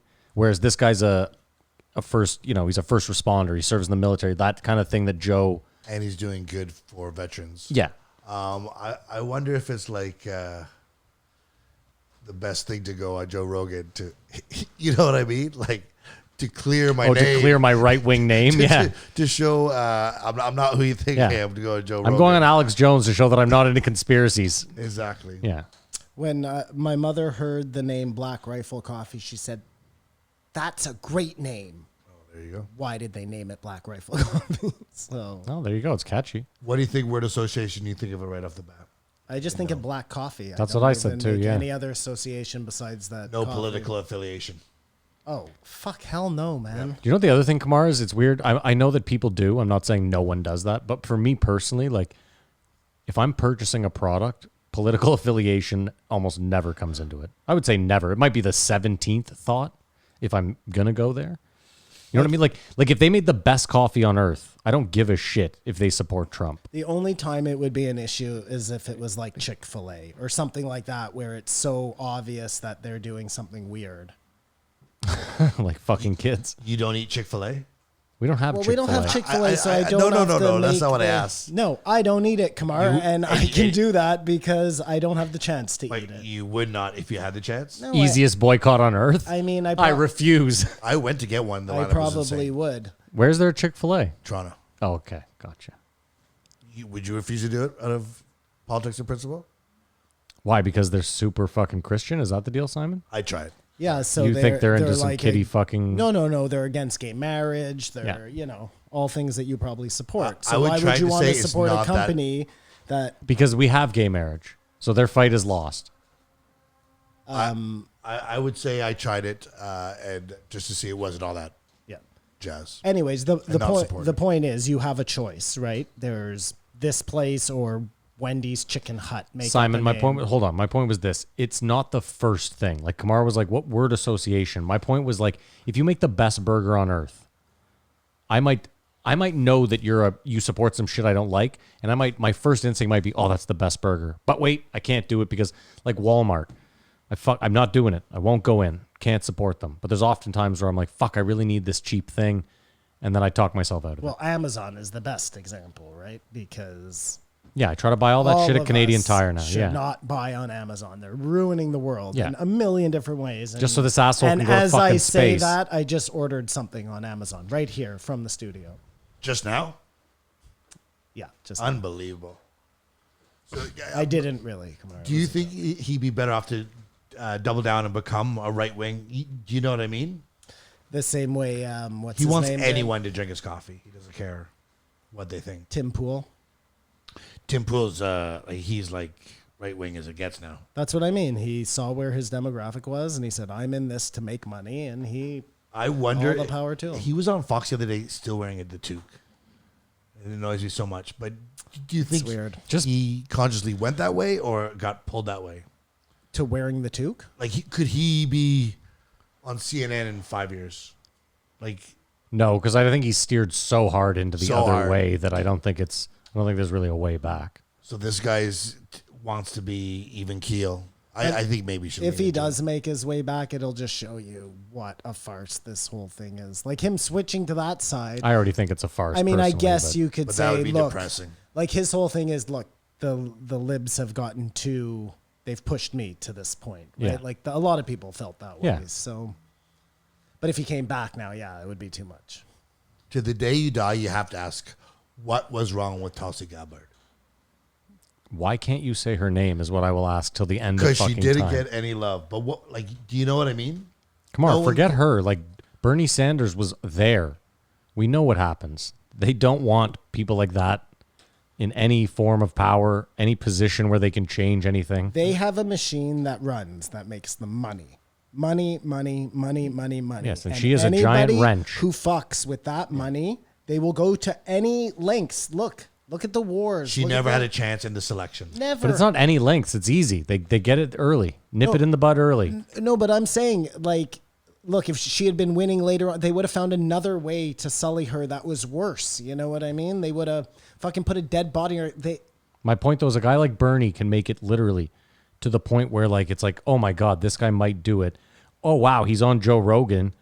And you wouldn't even think that would be the thing that would derail it, but somehow it was. You know what I mean? And he was right there. I mean, listen, we know from the year before that they were going to stop burning it, whether he was on Yes, Joe Rogan of course. or not. you But know? my point is, it's just, for that guy to be in this long and to make it that high up shows you that they're not someone like Tulsi talking like this right away, and she's not even in yet. They're like later, get out of there. Yeah, it's just all here for like a shield to what they're really doing. This is all just a veil. She never had a chance in the selection.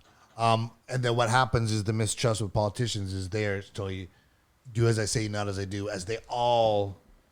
We had a rash of it here, and it was better here. Anyone who went on vacation got fired, I think. Or had to resign immediately. As you're Yeah. saying, don't go anywhere. That happened, and in America, it's more like, don't go to restaurants, they're doing it, don't get your haircut, they're doing it, all these things. I mean, Ted Cruz. They're all I know they're all doing it. Listen, all I hypocrites, wasn't but they saying, don't- they I'm don't not picking a side. I was just step saying when down he there. left during the like ice storm in Texas, I was like, this is the epitome of like, you're supposed to fucking stay and help, and you leave. Like Pelosi with her fucking, Or Barack Obama had like a $700... no, he had 700 people at a party. 700 Yeah, exactly, people, yeah. you know. It's Rich $700 people don't for the spread party. COVID. And then I don't know if you saw in Chicago, there was Lollapalooza. Like probably 300,000 Just people, insane. a sea of Just people. insane. Everything's going on. Sturgis is going But on. no, but that's the thing. Everything's going on. People are talking about Sturgis. Yeah, Sturgis came around, so I guess they didn't all die because they did it last year and they thought it was stupid. Well, so nobody said they all died. They just said it's another place where things can get passed. Like, it's just not hard to see why people don't believe anything politicians say, and not far fetched to like think twice before you hear what a politician says. Think twice. Just don't believe them. I thought it was interesting the question that the reporter wanted to do about Jason Momoa. I also think it's weird that he would get so butthurt about it. I find it both weird. Like, listen, it's a stupid question, but like, dude, how many interviews do you do? Just move on. This guy's obviously super woke. You think you're going to change his opinion? I thought it was a recording. Yeah. or like a video. So it would have been like feeling like, what you're trying to make me make a wrong answer or something. Like this is just not. Is not the question crazy? Oh, this question is obviously batshit crazy. Do you think you'd rape her now, knowing what you know? Yeah. In 2021, would you rape this woman as Khal Drogo? Like, I don't know. It's fucking bullshit. Like, Well, yeah. it's ridiculous. But again, Kamar, if I'm him, I would just like, it's a weird stand to take too. I just move on. I think that was him expressing his anger and fear in a good way, calling it icky. It's Calling it icky was hilarious. it's crazy to do that, right? I think it's a stupid. I think he did the right thing. You shouldn't give people like that the fucking time of day, man. It's a stupid fucking question. Oh, it's the dumbest question and on they're earth. just trying to catch him in a trap, and it's stupid. What trap would they catch him in? To get him to say, I don't know, fuck, I don't think I- there's a problem with her raping, being Exactly. raped because It it, just was seems part like of the story. It doesn't That's seem what- like any take it smart as a person gets soundbite. caught by that ridiculous question. But maybe you're right. Well, no, Maybe, but yeah. it's just the headline. Yeah. Or the Yeah, Jason the Momoa byline says he would rape. Yeah, sure. rape now. He raped before and rape again. whatever you want to. Yeah, draw. maybe, yeah. I wouldn't put it past anyone. And then they talked about like, would anyone question Harvey Keitel in The Bad Lieutenant? Oh, that's the movie? No, you're making a. Oh, Have you seen The Bad Lieutenant? I have, yeah. Have you seen The Bad Lieutenant? Saw it when I was like 6, but sure. I guess we'll believe do it. all the rules are now in place for. I hate you. It's the JRE movie game. The time has come again. For Matt and Simon to rack the brains to guess the budget in the box office. We all know they won't guess the year, and the Patreons are the real winners here at the JRE movie game. Come on, take it away, baby.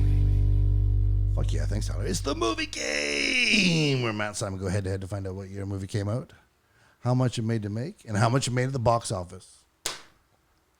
And it was just a premise like he was a horrible person, and like I think at one point in the movie they rape a nun with a crucifix.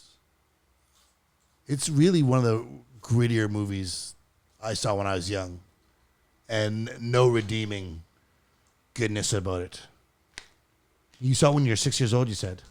No, it's just. That was me. It's been a long time. I remember when I saw it, though. I had just watched Reservoir Dogs. Really fallen in love with Harvey Keitel. And then was looking for other things he had been in and was like, wow. Do you remember when he Should have kept looking. Do you remember when he loses the bet though? Just crying in the car. I don't remember any of the movie, to be honest with you. I told you I saw it when I was like 6. I'm ready, Simon, with everything. I just threw shit at the wall. Did you upset with me? I had no chance of winning this. It's a fucking 0 for me. This is a real trick question. Well, this is just one of those ones that like I was in the room when my dad was watching it when I was young. You know what I mean? So it falls within the I've seen it category. It But falls within the rules. yeah, but I couldn't tell you a goddamn thing about the movie. I know nothing about it either, and I should have just said I had never seen it. That's fine. Again, you said you watched it around Pulp Fiction, so at least that gives me some sort of fucking. But they mentioned it. I know. I heard. Listen, I'm not. What do you think? I'm pissed. I don't give a shit. It's a movie game. There's nothing. There's no money at stake, is there? Did we add money and I didn't find out about it? Because if so, I have a real problem with this all of a sudden. I have 88. I'm sorry, I hadn't even written a year down yet. Oh, you don't even have a year yet? I'm going with. No, I haven't written Oh, a year okay. down. You went with 88. I would have gone with 2002. 1992. 2002. I don't know. 2002? You threw me off with 1992. telling me You're the 10 years year off. You're before 4 I years went. off. Wow. We'll give you. But wait, I 2/3 of a threw you point. off, so you went extra high. I just threw a number out there. Oh, this is just I a didn't botch really game. think Okay. about it. How old were you in 1992? I was 9. Yeah. Yeah. So when I said No 6, way. I wasn't 6. in but yeah, retrospect, if I had had a clear mind to think about it, you would have said something in the 90s. I Because would again, have said 1996. you said around Reservoir Dogs, right? So I would have said 94 for you. No, but I saw Reservoir. Here's the wrench in the program, Matt. I saw Reservoir Dogs and Pulp Fiction as a double bill at the Mayfair. Yeah. So Reservoir Reservoir Dogs had been Dogs- out for a few years. Yeah, Yeah. Pulp Fiction had kind of just come out. Yeah. And Reservoir But that's Dogs. why I said 94. Because Okay. I Why, think when did Reservoir Dogs come out? No, I think Pulp Fiction came out in 94 was my point. Oh, I see. See what I'm saying? Well, So when did Reservoir Dogs come out? 92, I believe, or 90. Have we done that one? I don't know. Anyways. I'm already, Simon, so you got to write down your budget I'm stuff. getting there. And I think it made...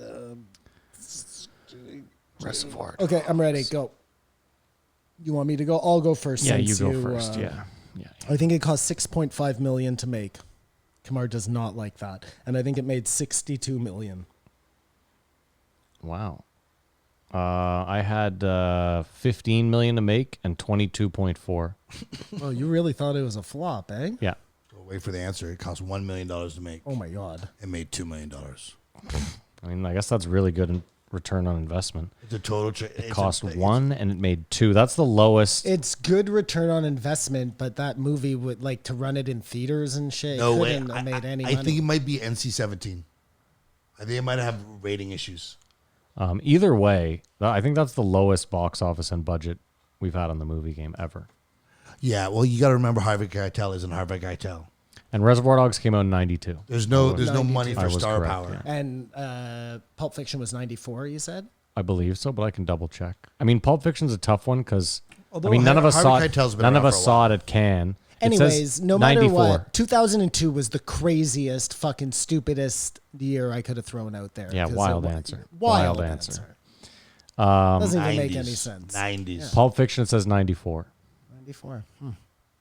October 14th, 1994 for Canada. And not to be mistaken with the remake of The Bad Lieutenant by Nicolas Cage, I was not mistaking it. who takes it to a whole nother level. Do you know Nicolas Cage was supposed to play Superman? Wow, really? You can play anything. And It's he Nicolas gave it Cage. down? No. They the studio, I think, ended up shutting down production on it or something. But he was cast to play Superman. Well, Matt Dillon was supposed to be the lead in Avatar, but had to agree to take points on the movie, And said and no. he turned it down. No, that sounds like his brother. Talk about a giant fucking mistake. That sounds eh? like something drama would do, though. And It totally sounds like something drama would do. Dude, I don't get it though. It's not like James Cameron was some up and coming filmmaker. Like this guy did Titanic. Are you fucking nuts? Maybe I'm wrong about the points thing. Maybe he just turned down the role. I know he was slated to my play that God. role, and he turned it down. If he turned down points on a James Cameron movie, his agent needs to be literally shot in a public Well, square. because like I told you guys, I just watched that making of, Yeah. and Tom Hanks took major points on Sam Neill is from New Zealand, by the way. Sam Neill is from New Zealand. The guy from Jurassic Park. Yeah, he has an accent. Yeah, but Oh, I said he was a Brit. Yes, I'm sorry. yes, Okay, yes. you know what? I was saying he wasn't American. Yeah. Yeah. Just letting everyone know we What we were own up to our mistakes. What were we talking You were about? talking about Matt Dillon. Well, I didn't really own up to my mistake there. I did. I owned up I to see, the mistake I see. for us. Okay. So it's my mistake. What were Matt we- Dillon. Turning down points. You were watching how this was made. How this was made. Tom Hanks taking points on Forrest Gump. Because Oh, that must have nobody been wanted smart. to make that movie. You should totally watch, out of all of them, that one's crazy to see how Forrest Gump gets bumped around and like to get this thing. Because it was a book, No- which no I one- didn't know. no one thinks it would be And good. apparently the Do you book, know what happens in the sequel, the second book? what do you- There's Well- a second Forrest Gump. okay, do you know what happens in the first book? Jenny dies of AIDS. No, there's no Jenny dying of AIDS. But what happens in the second book? I don't know. I'm going to Google it right now. Okay, in the so I'm not first book, wrong. though, it's like a way more surreal type of book, and Forrest Gump goes to the moon, and because the author picked this guy that he knew back in, I don't know, when he was a kid, who was known to do all these miraculous things, and based the book around him. But anyways, the book was like too crazy to make into a movie, and that's why it took so long. But now I'm wondering what book number 2 is. Maybe he went to like the center of the earth or something. But in the making of it, they don't mention book number 2. I've never heard about the book number 2 yet. What you know, From what I know. your yeah. deep dive. No, it's just watching that documentary. And that's the movie game. Yeah, it's called Gump and Co. Gump and Co. But I got to find the synopsis. Yeah, that is the movie game. Sorry. Oh, here, synopsis. Because I'm pretty sure some wild shit happens in this. Forrest takes a job as a janitor in a strip club in New Orleans. Hello. Yeah, I'll read it out. We'll do it in the post joke because I got to really find But it. that sounds about right because in the first one he goes to the moon, he fights a bear, it's all these different things Forrest Gump does.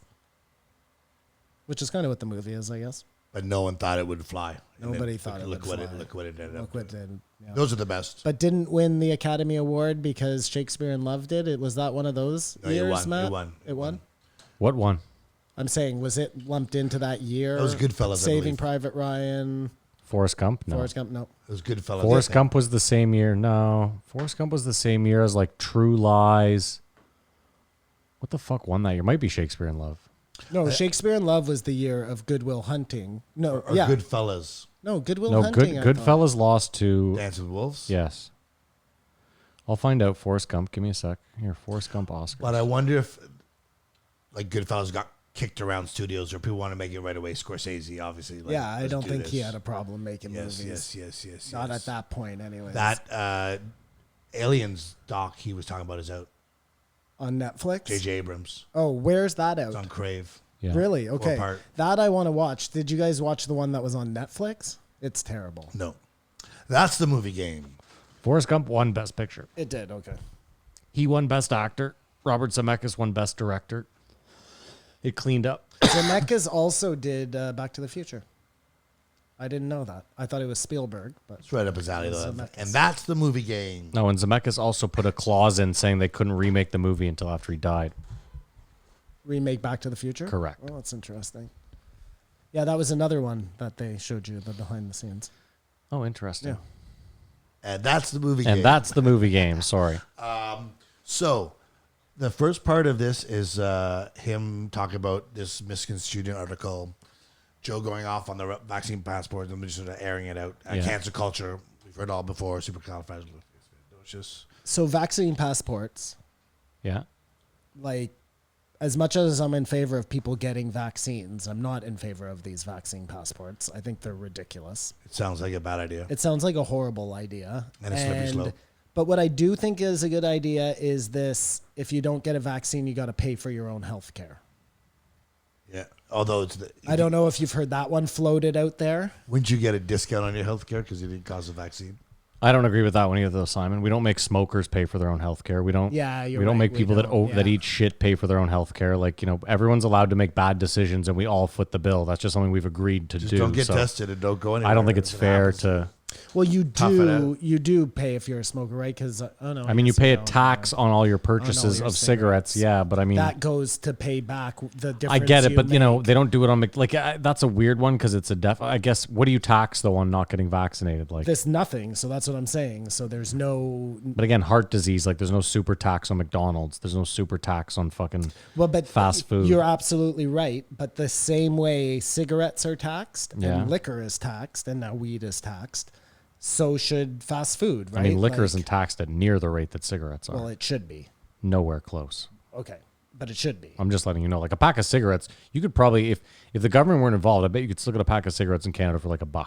I think $2. it's like $3 or something. Sure, yeah, whatever. It's like 80%. Yeah, goes Kamar, to- how much is a pack of cigarettes now? Like a pack of Belmonts $20.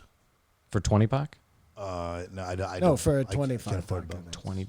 $20. Those are Highway tailor-made robbery. cigarettes, buddy. Fucking, I'm not living that high life. Dude, I used to meet up with my buddy Matt Cooper every day, or every Friday at least, or Thursday, with $20. We'd each have $20. It was enough to get us each a pack of smokes, a gram of weed each, and then we'd split on like a fucking Mickey or a 2.6 of booze. Like, it's insane. $20 for a pack of cigarettes? You're talking about the good old days of drugs. Yeah, I am. Yeah. Back when I was a kid, These poor kids, like, how do you afford to I fucking could have get fun? a gram of weed for $15. Yeah. Or my favorite was it's $12 or 2 for 25. That was always a good scam they had. Sorry, Kamar, keep going.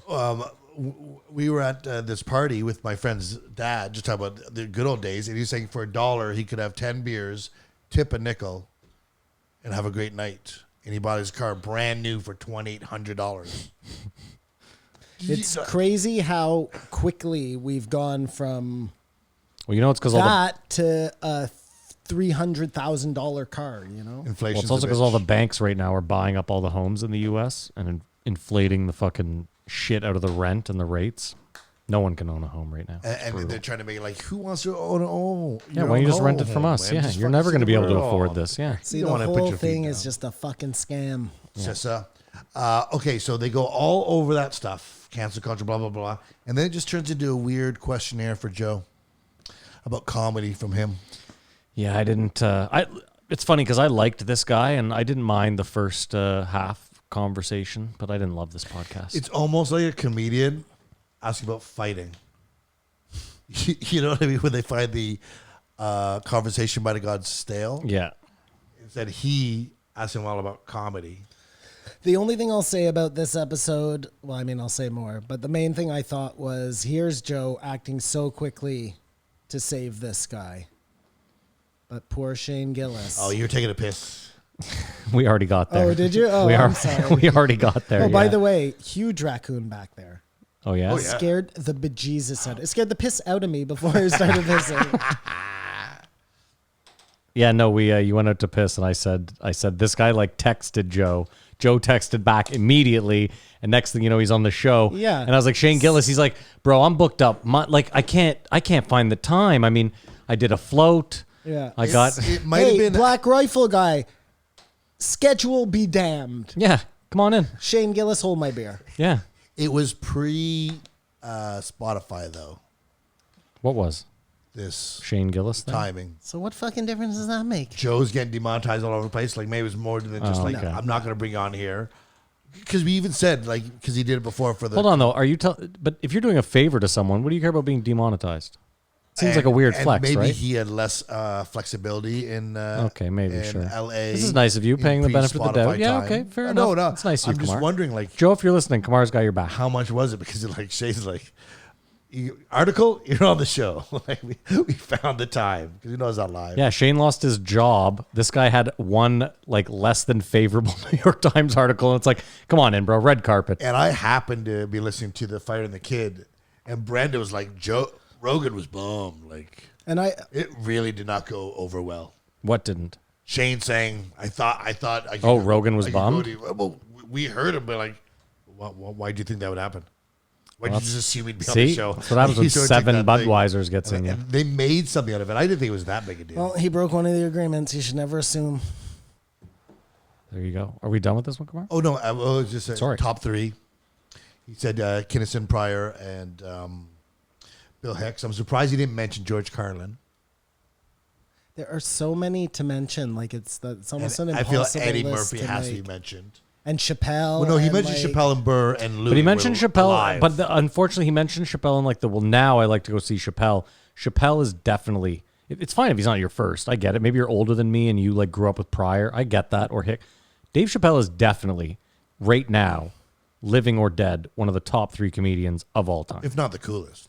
Well, he's definitely it goes head to head. Definitely the You know what I coolest, mean? without a Like, doubt. But no, like Chappelle bumps people. This is the thing, No, they're though. talking about Hold on. bumping, it's ethical or not. Joe was talking about body of work, and I was like, Dave Chappelle had a special at like 21. He had the Chappelle Show, which is arguably, again, they talked about it. It's 2 seasons of classic, like the best.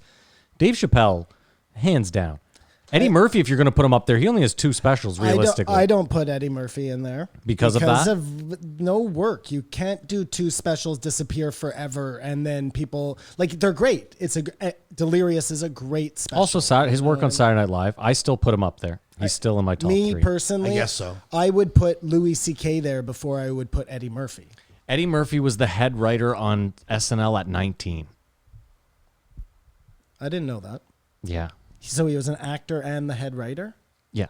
or And- just the Well, head no, when writer? he started on SNL, right? And then he became a big time actor. So what I'm saying is he was No. I'm saying he started on SNL Yeah. as a writer. I and think he then started he became- started as an actor and then became the head writer and an actor. Really, I'm pretty I didn't sure. know that. His legacy I'm wrong. could be fulfilled if he comes out with a monster stand-up special next year. Like I'll it'd be put it- like, the most amazing comeback. I'll put it to you that way, we've Simon. heard Like ever. if Eddie Murphy in the next couple of years drops like an hour and 10-minute special that, like Kamar says, just floors you, then it's tough to not put him in there. To have a 25, 30-year layoff and then come back and crush, like no ring rust. Again, I still don't think you have the body of work. That's fine. Do you think Joe Rogan puts himself in? Like, I know he'll never say Top it. 10? No, but do you because he think- didn't even, when he was talking about people that could fill a stadium, he didn't even mention himself. Well, I think that went It was without implied, saying. I get it, He talks but- about fucking filling stadiums every second. Listen, you asked the question. No, I know. So your answer is no. You don't think he? Joe definitely puts himself in the top comedians of all I time. think he yes. does. Top too, 10. yeah. Yeah, he's got to be.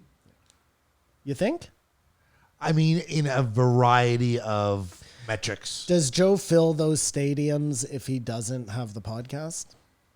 No. Probably not. No. So that's different then, right? Because then you have like these pure comedians like Did you guys see him I in guess a, nobody's really pure anymore, but Did you see him in a hockey who arena? doesn't have a podcast? Did you see him in a hockey arena? See No, I Joe at saw a him- hockey arena? Oh, yes, No, we I saw him did. at the Bronson Center. Oh, no, you saw him in and then I Toronto saw at him the ACC. at a basketball arena. And and They play hockey there too. how big? No, they do they? I thought they played hockey across the street. At the Sky the more Dome? you know. I thought there were three things: Nope. How big was Just the ACC. They play hockey and basketball there. hockey and basketball. Oh, that's Baseball right. Yeah, across yeah. the street. No, you're right. You're right. How big was the podcast then? Big. Huge. This was was like already- 2 years This is- ago. Yeah, this isn't long ago. So I think that answers your question. Or what was it? Like a year before COVID, probably? Yeah, it feels like a long time. Maybe a 6 months 2 before the years podcast. before COVID.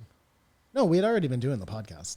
Oh, no, you didn't see Joe. Really? Yeah, for oh, sure. interesting. For sure, for Okay. sure. I think we had been doing the podcast for a year because like Okay. my wife bought it for me as a Mm-hmm. a gift of some sort. So she must have really thought I liked Joe. Well, it's better than my grandmother. She would have bought you Seth Rogen tickets then. Well, that would have been sweet too, man. It seems like everyone who is working is just booking work, and like there's a frenzy for it. Like, I'm going to see it's a Tom. boom. I bought tickets. Seth Rogen did something that really bothered me, and then he changed it, but I was very angry at him for a while. I won't go into it. I'm not going to use my platform to badmouth Seth Rogen, but I will tell you this. I was going to like write something bad about him, like a blog, let's say, Yeah. not just like some message on his, but like write something. And then as I was putting it together, I was like trying to think of a movie I didn't like that Seth Rogen did, and there isn't one. That don't exist. Yeah. They don't exist. Even the stupid one, even the one with the girl there, the long shot, yeah. you know that one? Yeah. Still cracks me up He's when he endearing. jizzes on his own face. Like, he is a funny fucking guy, man. And him and what's his name together? I know he gets a bad rap. James Franco. Yeah. Those guys are like off each other. Yeah, they're great Genius. together, yeah. And what's his name? Danny McBride. Dan, thank you, Matt. Yeah. Danny McBride. Because that's like one of my all-time favorite movies. This Is the End. Yeah. What about Your Highness? It's still good. Yeah. It's still Such good. a cheesy man. piece of shit. It is. It's stupid, but the same way Year One is stupid. Yeah. You know? Yeah. But yeah. But Still you see the hilarious. jokes. You see the Yeah, jokes. yeah, of like, course, that, yeah. That one off is good, but then it goes too long here, and Yeah. they're always funny. Yeah. And his stand up was good. The 50 minutes he had. In what? Seth Rogen. In what? Funny people or what was he in? There's a YouTube of him when he's starting out. Oh, really? Like he started then just blew up as an actor, and the voice is great, of course. You wouldn't think watch a 40-year-old version he was a tour de force of that group. 'Cause I think that's the first time I saw him, sort of thing. Who was the tour de force of that group? Steve Carell. Yeah, Steve Carell. That's great. His friend. Yeah. You know who's great is, I don't know how we're here now, but why not? Paul Rudd. The man who Paul never Rudd's ages. A funny motherfucker. Uncancelable. And I don't know if you guys have ever seen, I feel like we've talked about this before. Yeah, we've definitely talked about this before. Forget it. Okay. Anyways, Travis Walton, that movie on Travis Walton.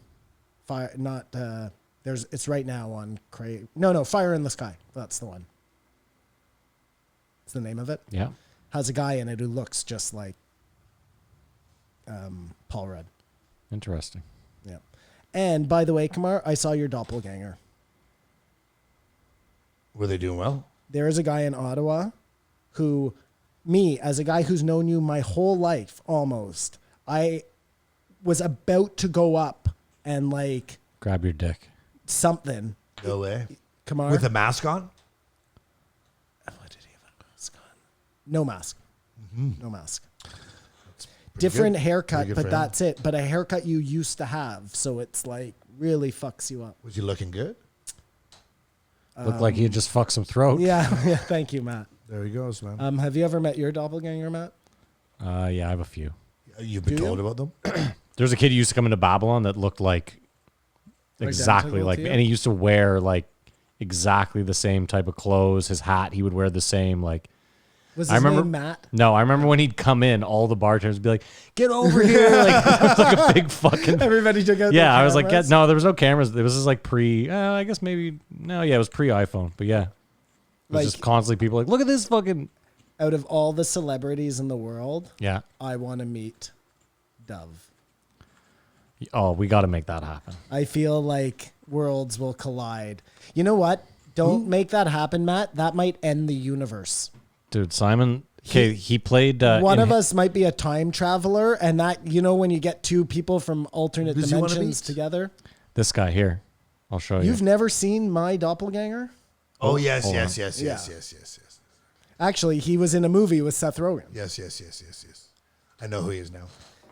He played Like the weed dealer in Harold and Kumar Go to White Castle. And they start doing this sort of thing. There's a tiny little part of me, tiny, not huge, but tiny, that believes that my father might have had an affair with a woman from Toronto. There's a big part of me that believes it. A huge part of me that Like, I'm believes it. afraid to look into That or he this did that, or when your background. But dad, you're your not- dad you're was not- trying to put himself through medical school and went to like multiple sperm banks in the Toronto area, No, and then his sperm became hot because he became a doctor, and they could sell that. They were like, that's too nice a story, Matt. I feel like it's more like, "Oh, you're going seedier." I don't know. I just, if He had rough times, and had to- I could just see meeting him and him being like, yeah, I was adopted, but I heard my dad was like this scientist, and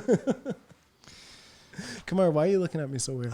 You're worried about it, but you're not worried about putting that out on a podcast. like he's not really worried about it. People don't fuck with cats. You might find out something tomorrow. Simon would be so amped if Dov was his long lost brother. So amped. It would explain why we look Tie it all exactly the together. same. I mean, You guys do look fucking identical. it's weird. It's For weird listeners, how you need to much we look Google- the same. What's his name? Dov, D-O-V, Tenenbaum or Tannenbaum? But not only Some that, real Jewy, like, super Jewy. it would be one thing if we kind of looked the same, but like we're both losing our hair the same way. You guys wear like, hats the same. It's fucking bananas. You have the same It's facial hair. crazy. It's And fucked. judging by the scenes the characters he plays in movies, like if if they're anything like you, I imagine we're very much alike. Okay, what else you got for... No, I think you already answered the question. At the end of the day, like, do you think it's a huge problem, corporations and their association? When did you ask that question? And what?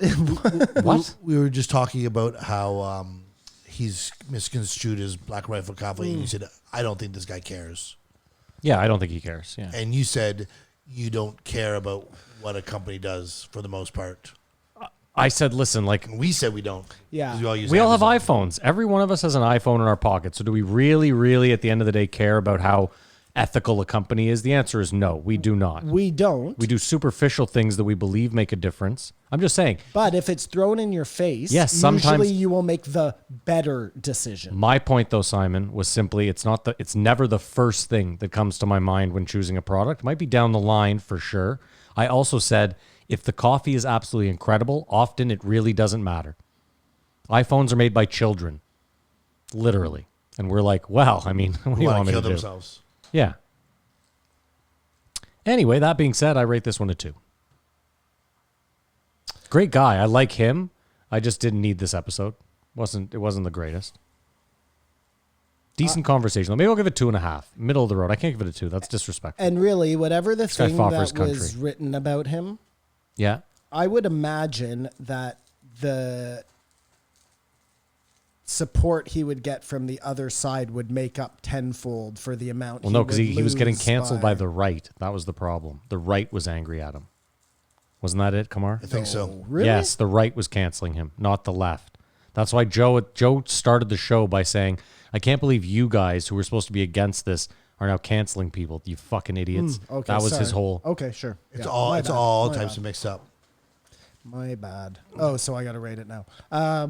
Yeah, I mean, I did not like this episode, not really at all. And yeah, country fighting, all of that stuff, I'm with you. But if we're rating it on entertainment, I give this one a 1.5. Kamar? Yeah, I give it a 2.5. Oh, okay. It was I thought it was all right until I got into the comedy questionnaire. Mm-hmm. It just got weird. It I think just, they had exhausted everything they could talk about. Also, in closing as well, if you're into MMA, Chad Mendez unretired on that Powerful. episode. on Joe's episode. Yeah, it was the first thing he did, yeah. No way. But he's coming out of retirement not to fight, again, because Dana's the gatekeeper. I'm sure Dana was like, we're not having you back. Excuse me. He's fighting bare knuckle, which is kind of unfortunate because Eek. yeah, exactly. That's Well, my. so he's not really coming out of retirement. He's still retired from mixed martial arts. What he said was, "I he's- want to fight. I'm coming out of retirement from fighting. I want to." And he started off by saying, "I want to box," and I was like, "Okay, he's getting into boxing." He was like, "I'm gonna go bare knuckle," and I was like, "Oof." I mean, it is boxing. I don't like to see that, man. But that's like the bottom of the barrel you guys are implying? It's not bottom of the barrel. I'm sure they make a great payday. It's just like, hitting somebody in the face, getting hit in the face with the bare knife. You don't have to do that to yourself. Like, I'll put it to you this way, Kamar. It's a weird thing for me because, like, you know, you always make fun of me for playing video games. I don't give a shit. I like playing video games. It's a pastime of mine. Many more people do. Sure. That's not the point. The point is, like, as I get older, I still enjoy it. And I'm given the luxury that, like, it's something you can enjoy, you know, well into your later years. Now, keep in mind, the games are super competitive now. These kids are crushing us. But I can still play. I can't imagine loving fighting the way these guys love fighting and, like, having to... You pretty much have to put a hard date on it, right? It's like, a desperate move. I'm not saying it's desperate. I'm just saying, like, it's tough when you see someone want to do something they love so bad that they have to resort to, like, I don't consider bare knuckle the bottom of the barrel, but it's just like, I find it to be the most detrimental to your health. Like, most of those guys that's leave what I those was fights getting with at. fucked up faces. It'd be better if he got on to say he was going to start selling houses. no, No, like, even if he said I'm going into boxing, just Yeah, because I love exactly. fighting, I'm going to do some amateur boxing or some low-level boxing just because I really like it. If you want to watch my fight, it's here. That I would have been... or I'm going to 1FC. I know it's not the top level, Sure. but I want to keep Sure. fighting. I don't want this guy to get his face caved in. Not that he will, but like this bare knuckle shit, you're getting paid a lot of money because people want to watch people get really fucked up. Like, it's weird. I'm just saying, Kamar, it's an interesting thing. Like, and what I'm saying is, deep down, I understand it. That he's not like, I'm getting older, I have to stop fighting. He's like, I love fighting. I don't care how old I'm getting. I want to keep doing it. But it's Well, just you saw the podcast. the later you go, the more dangerous it becomes. Like, the later I play video games, I guess maybe I risk arthritis of my hands, but like, I'm not really doing, you know what I Out mean? of all the things you could risk, that seems to be pretty Precisely, low yeah. down, But you know what I mean? There's a good example. Let's say tomorrow I got crippling arthritis in both of my hands. Like, video games are done. That's it for that. End of story. So I would understand why at that point I'd be like, fuck, this sucks. I can't do something I enjoy It's not doing. likely Like, he's going I to have to get a a surgery to be able to play video games again. What do you mean? Because I got to get this trigger finger You could just operated use your on. other finger. Yeah, but when I grip the controller, it fucks. Like, I need to get it fixed. It was a joke. I'm not doing I know. it for video games. No. Do you know but, how many? So it just brings it up in closing. I saw this week at least. I went down this rabbit hole. There are so many fucking gamers with one hand, no hands. There's a guy who plays with no arms, That's crazy. and they're good. Well, you learn to be. I get it. Yeah. With what you have. Dude, this one right? guy plays with his one hand and his chin. It's fucking bananas. I had a friend when I went to tennis camp one year, and he. That sounds so elitist. Anyways, he Check your privilege, had bro. one arm that had cancer in it, and he had his arm, but it was like useless, arm, yeah. a dead arm, and he would throw the ball up with one hand and then switch That's nuts. and then serve. He was amazing, but he was an amazing tennis player. Like, I mean, again, there's been a lot of not a lot, but there's been a few professional baseball pitchers with one hand With what- where they keep the glove under there and they throw and then they quickly put the glove I on. just know the one guy. There's been multiple dudes like that. I think there's been one or two, maybe not. But I mean, again, I'm sure the lower the level you go, like, it's tough Yeah. to get to the No, top but with in one the fucking majors, hand. Yeah. Even then, for one guy to It's make it, crazy because then you got to, like, if a line drive is hit at you, you know what I mean? nuts. It's crazy. They yeah. showed the preview for the Paralympics. yeah. It looks way crazier than the Olympics. So, did we just lose power somewhere? Yeah, we did, Matt. They're swimming with no legs. Are all your lights still on? 'Cause- Everything's good over here. Yeah, I'll fix it before the post. That's fine. They're swimming with no legs. They're swimming missing arms. It looks crazy. I agree, There's man. crazy like robot wars. And Robot Wars. And now that I've come to grips with how much I love the Olympics, I might just watch the Paralympics. Did you see the fencing though? Para-Olympic fencing? Yes. They just have the sword attached to their hand? And they're stuck in chairs that don't move. Oh, my God. Forget that. Have you seen goal? Have you seen goal ball? We talked about it. I yeah. think I've brought it up to you Yeah. before. Where they're blind? Yeah. Yeah, it's great. It's again, you gonna don't talk want about all about it to in you the post don't show. want to laugh at people with disabilities, No. but goal ball, No, you you can't help it. You've seen Murder Ball. Of course. Okay, well, Remind Hold me. on, to- save it for the post Yeah, show. remind me to talk about F1 racing. Remind me right as soon as I press the button to tell you both something that I absolutely cannot say on air. Okay, but I have to piss so bad. Go piss. It's fine. I'll do the closing. No, I'll wait. Oh, why? We don't need you. You don't need me? Go ahead, piss. It's He's fine. going to say the last part? I'm going to wait. Go. Okay, fine. Thank you guys so much. If you made it this far, that's incredible. We appreciate the shit out of you. Don't forget, we do have an Instagram and a Twitter. They're both at JREE Podcast if you want to follow us. You can follow Kamar on Instagram. At Kamar Babar. There we go. You can follow us on YouTube or subscribe on YouTube if you want to watch the show. It's youtube.com/JREE Podcast. There's a Reddit if you want to join in the conversation, r/JREE Podcast. Come join in the chat. Don't respond to any of my Reddit posts, obviously. That would be cool. And of course, What happened?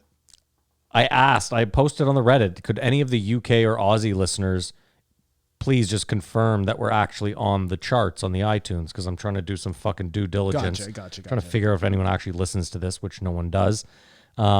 And no one even answered. So I replied to myself saying, thanks for all the help, guys. And that got 2 likes. Everything else gets answered. Yeah, everything else got answered. Yeah. Someone asked Kamar about a paint. Hey, Kamar, how should I paint? We got like 10 responses. Nobody likes to have to do errands. You know Guys, what I forgot mean? to say Fine. something. I'm so sorry. Go ahead. I'm an uncle.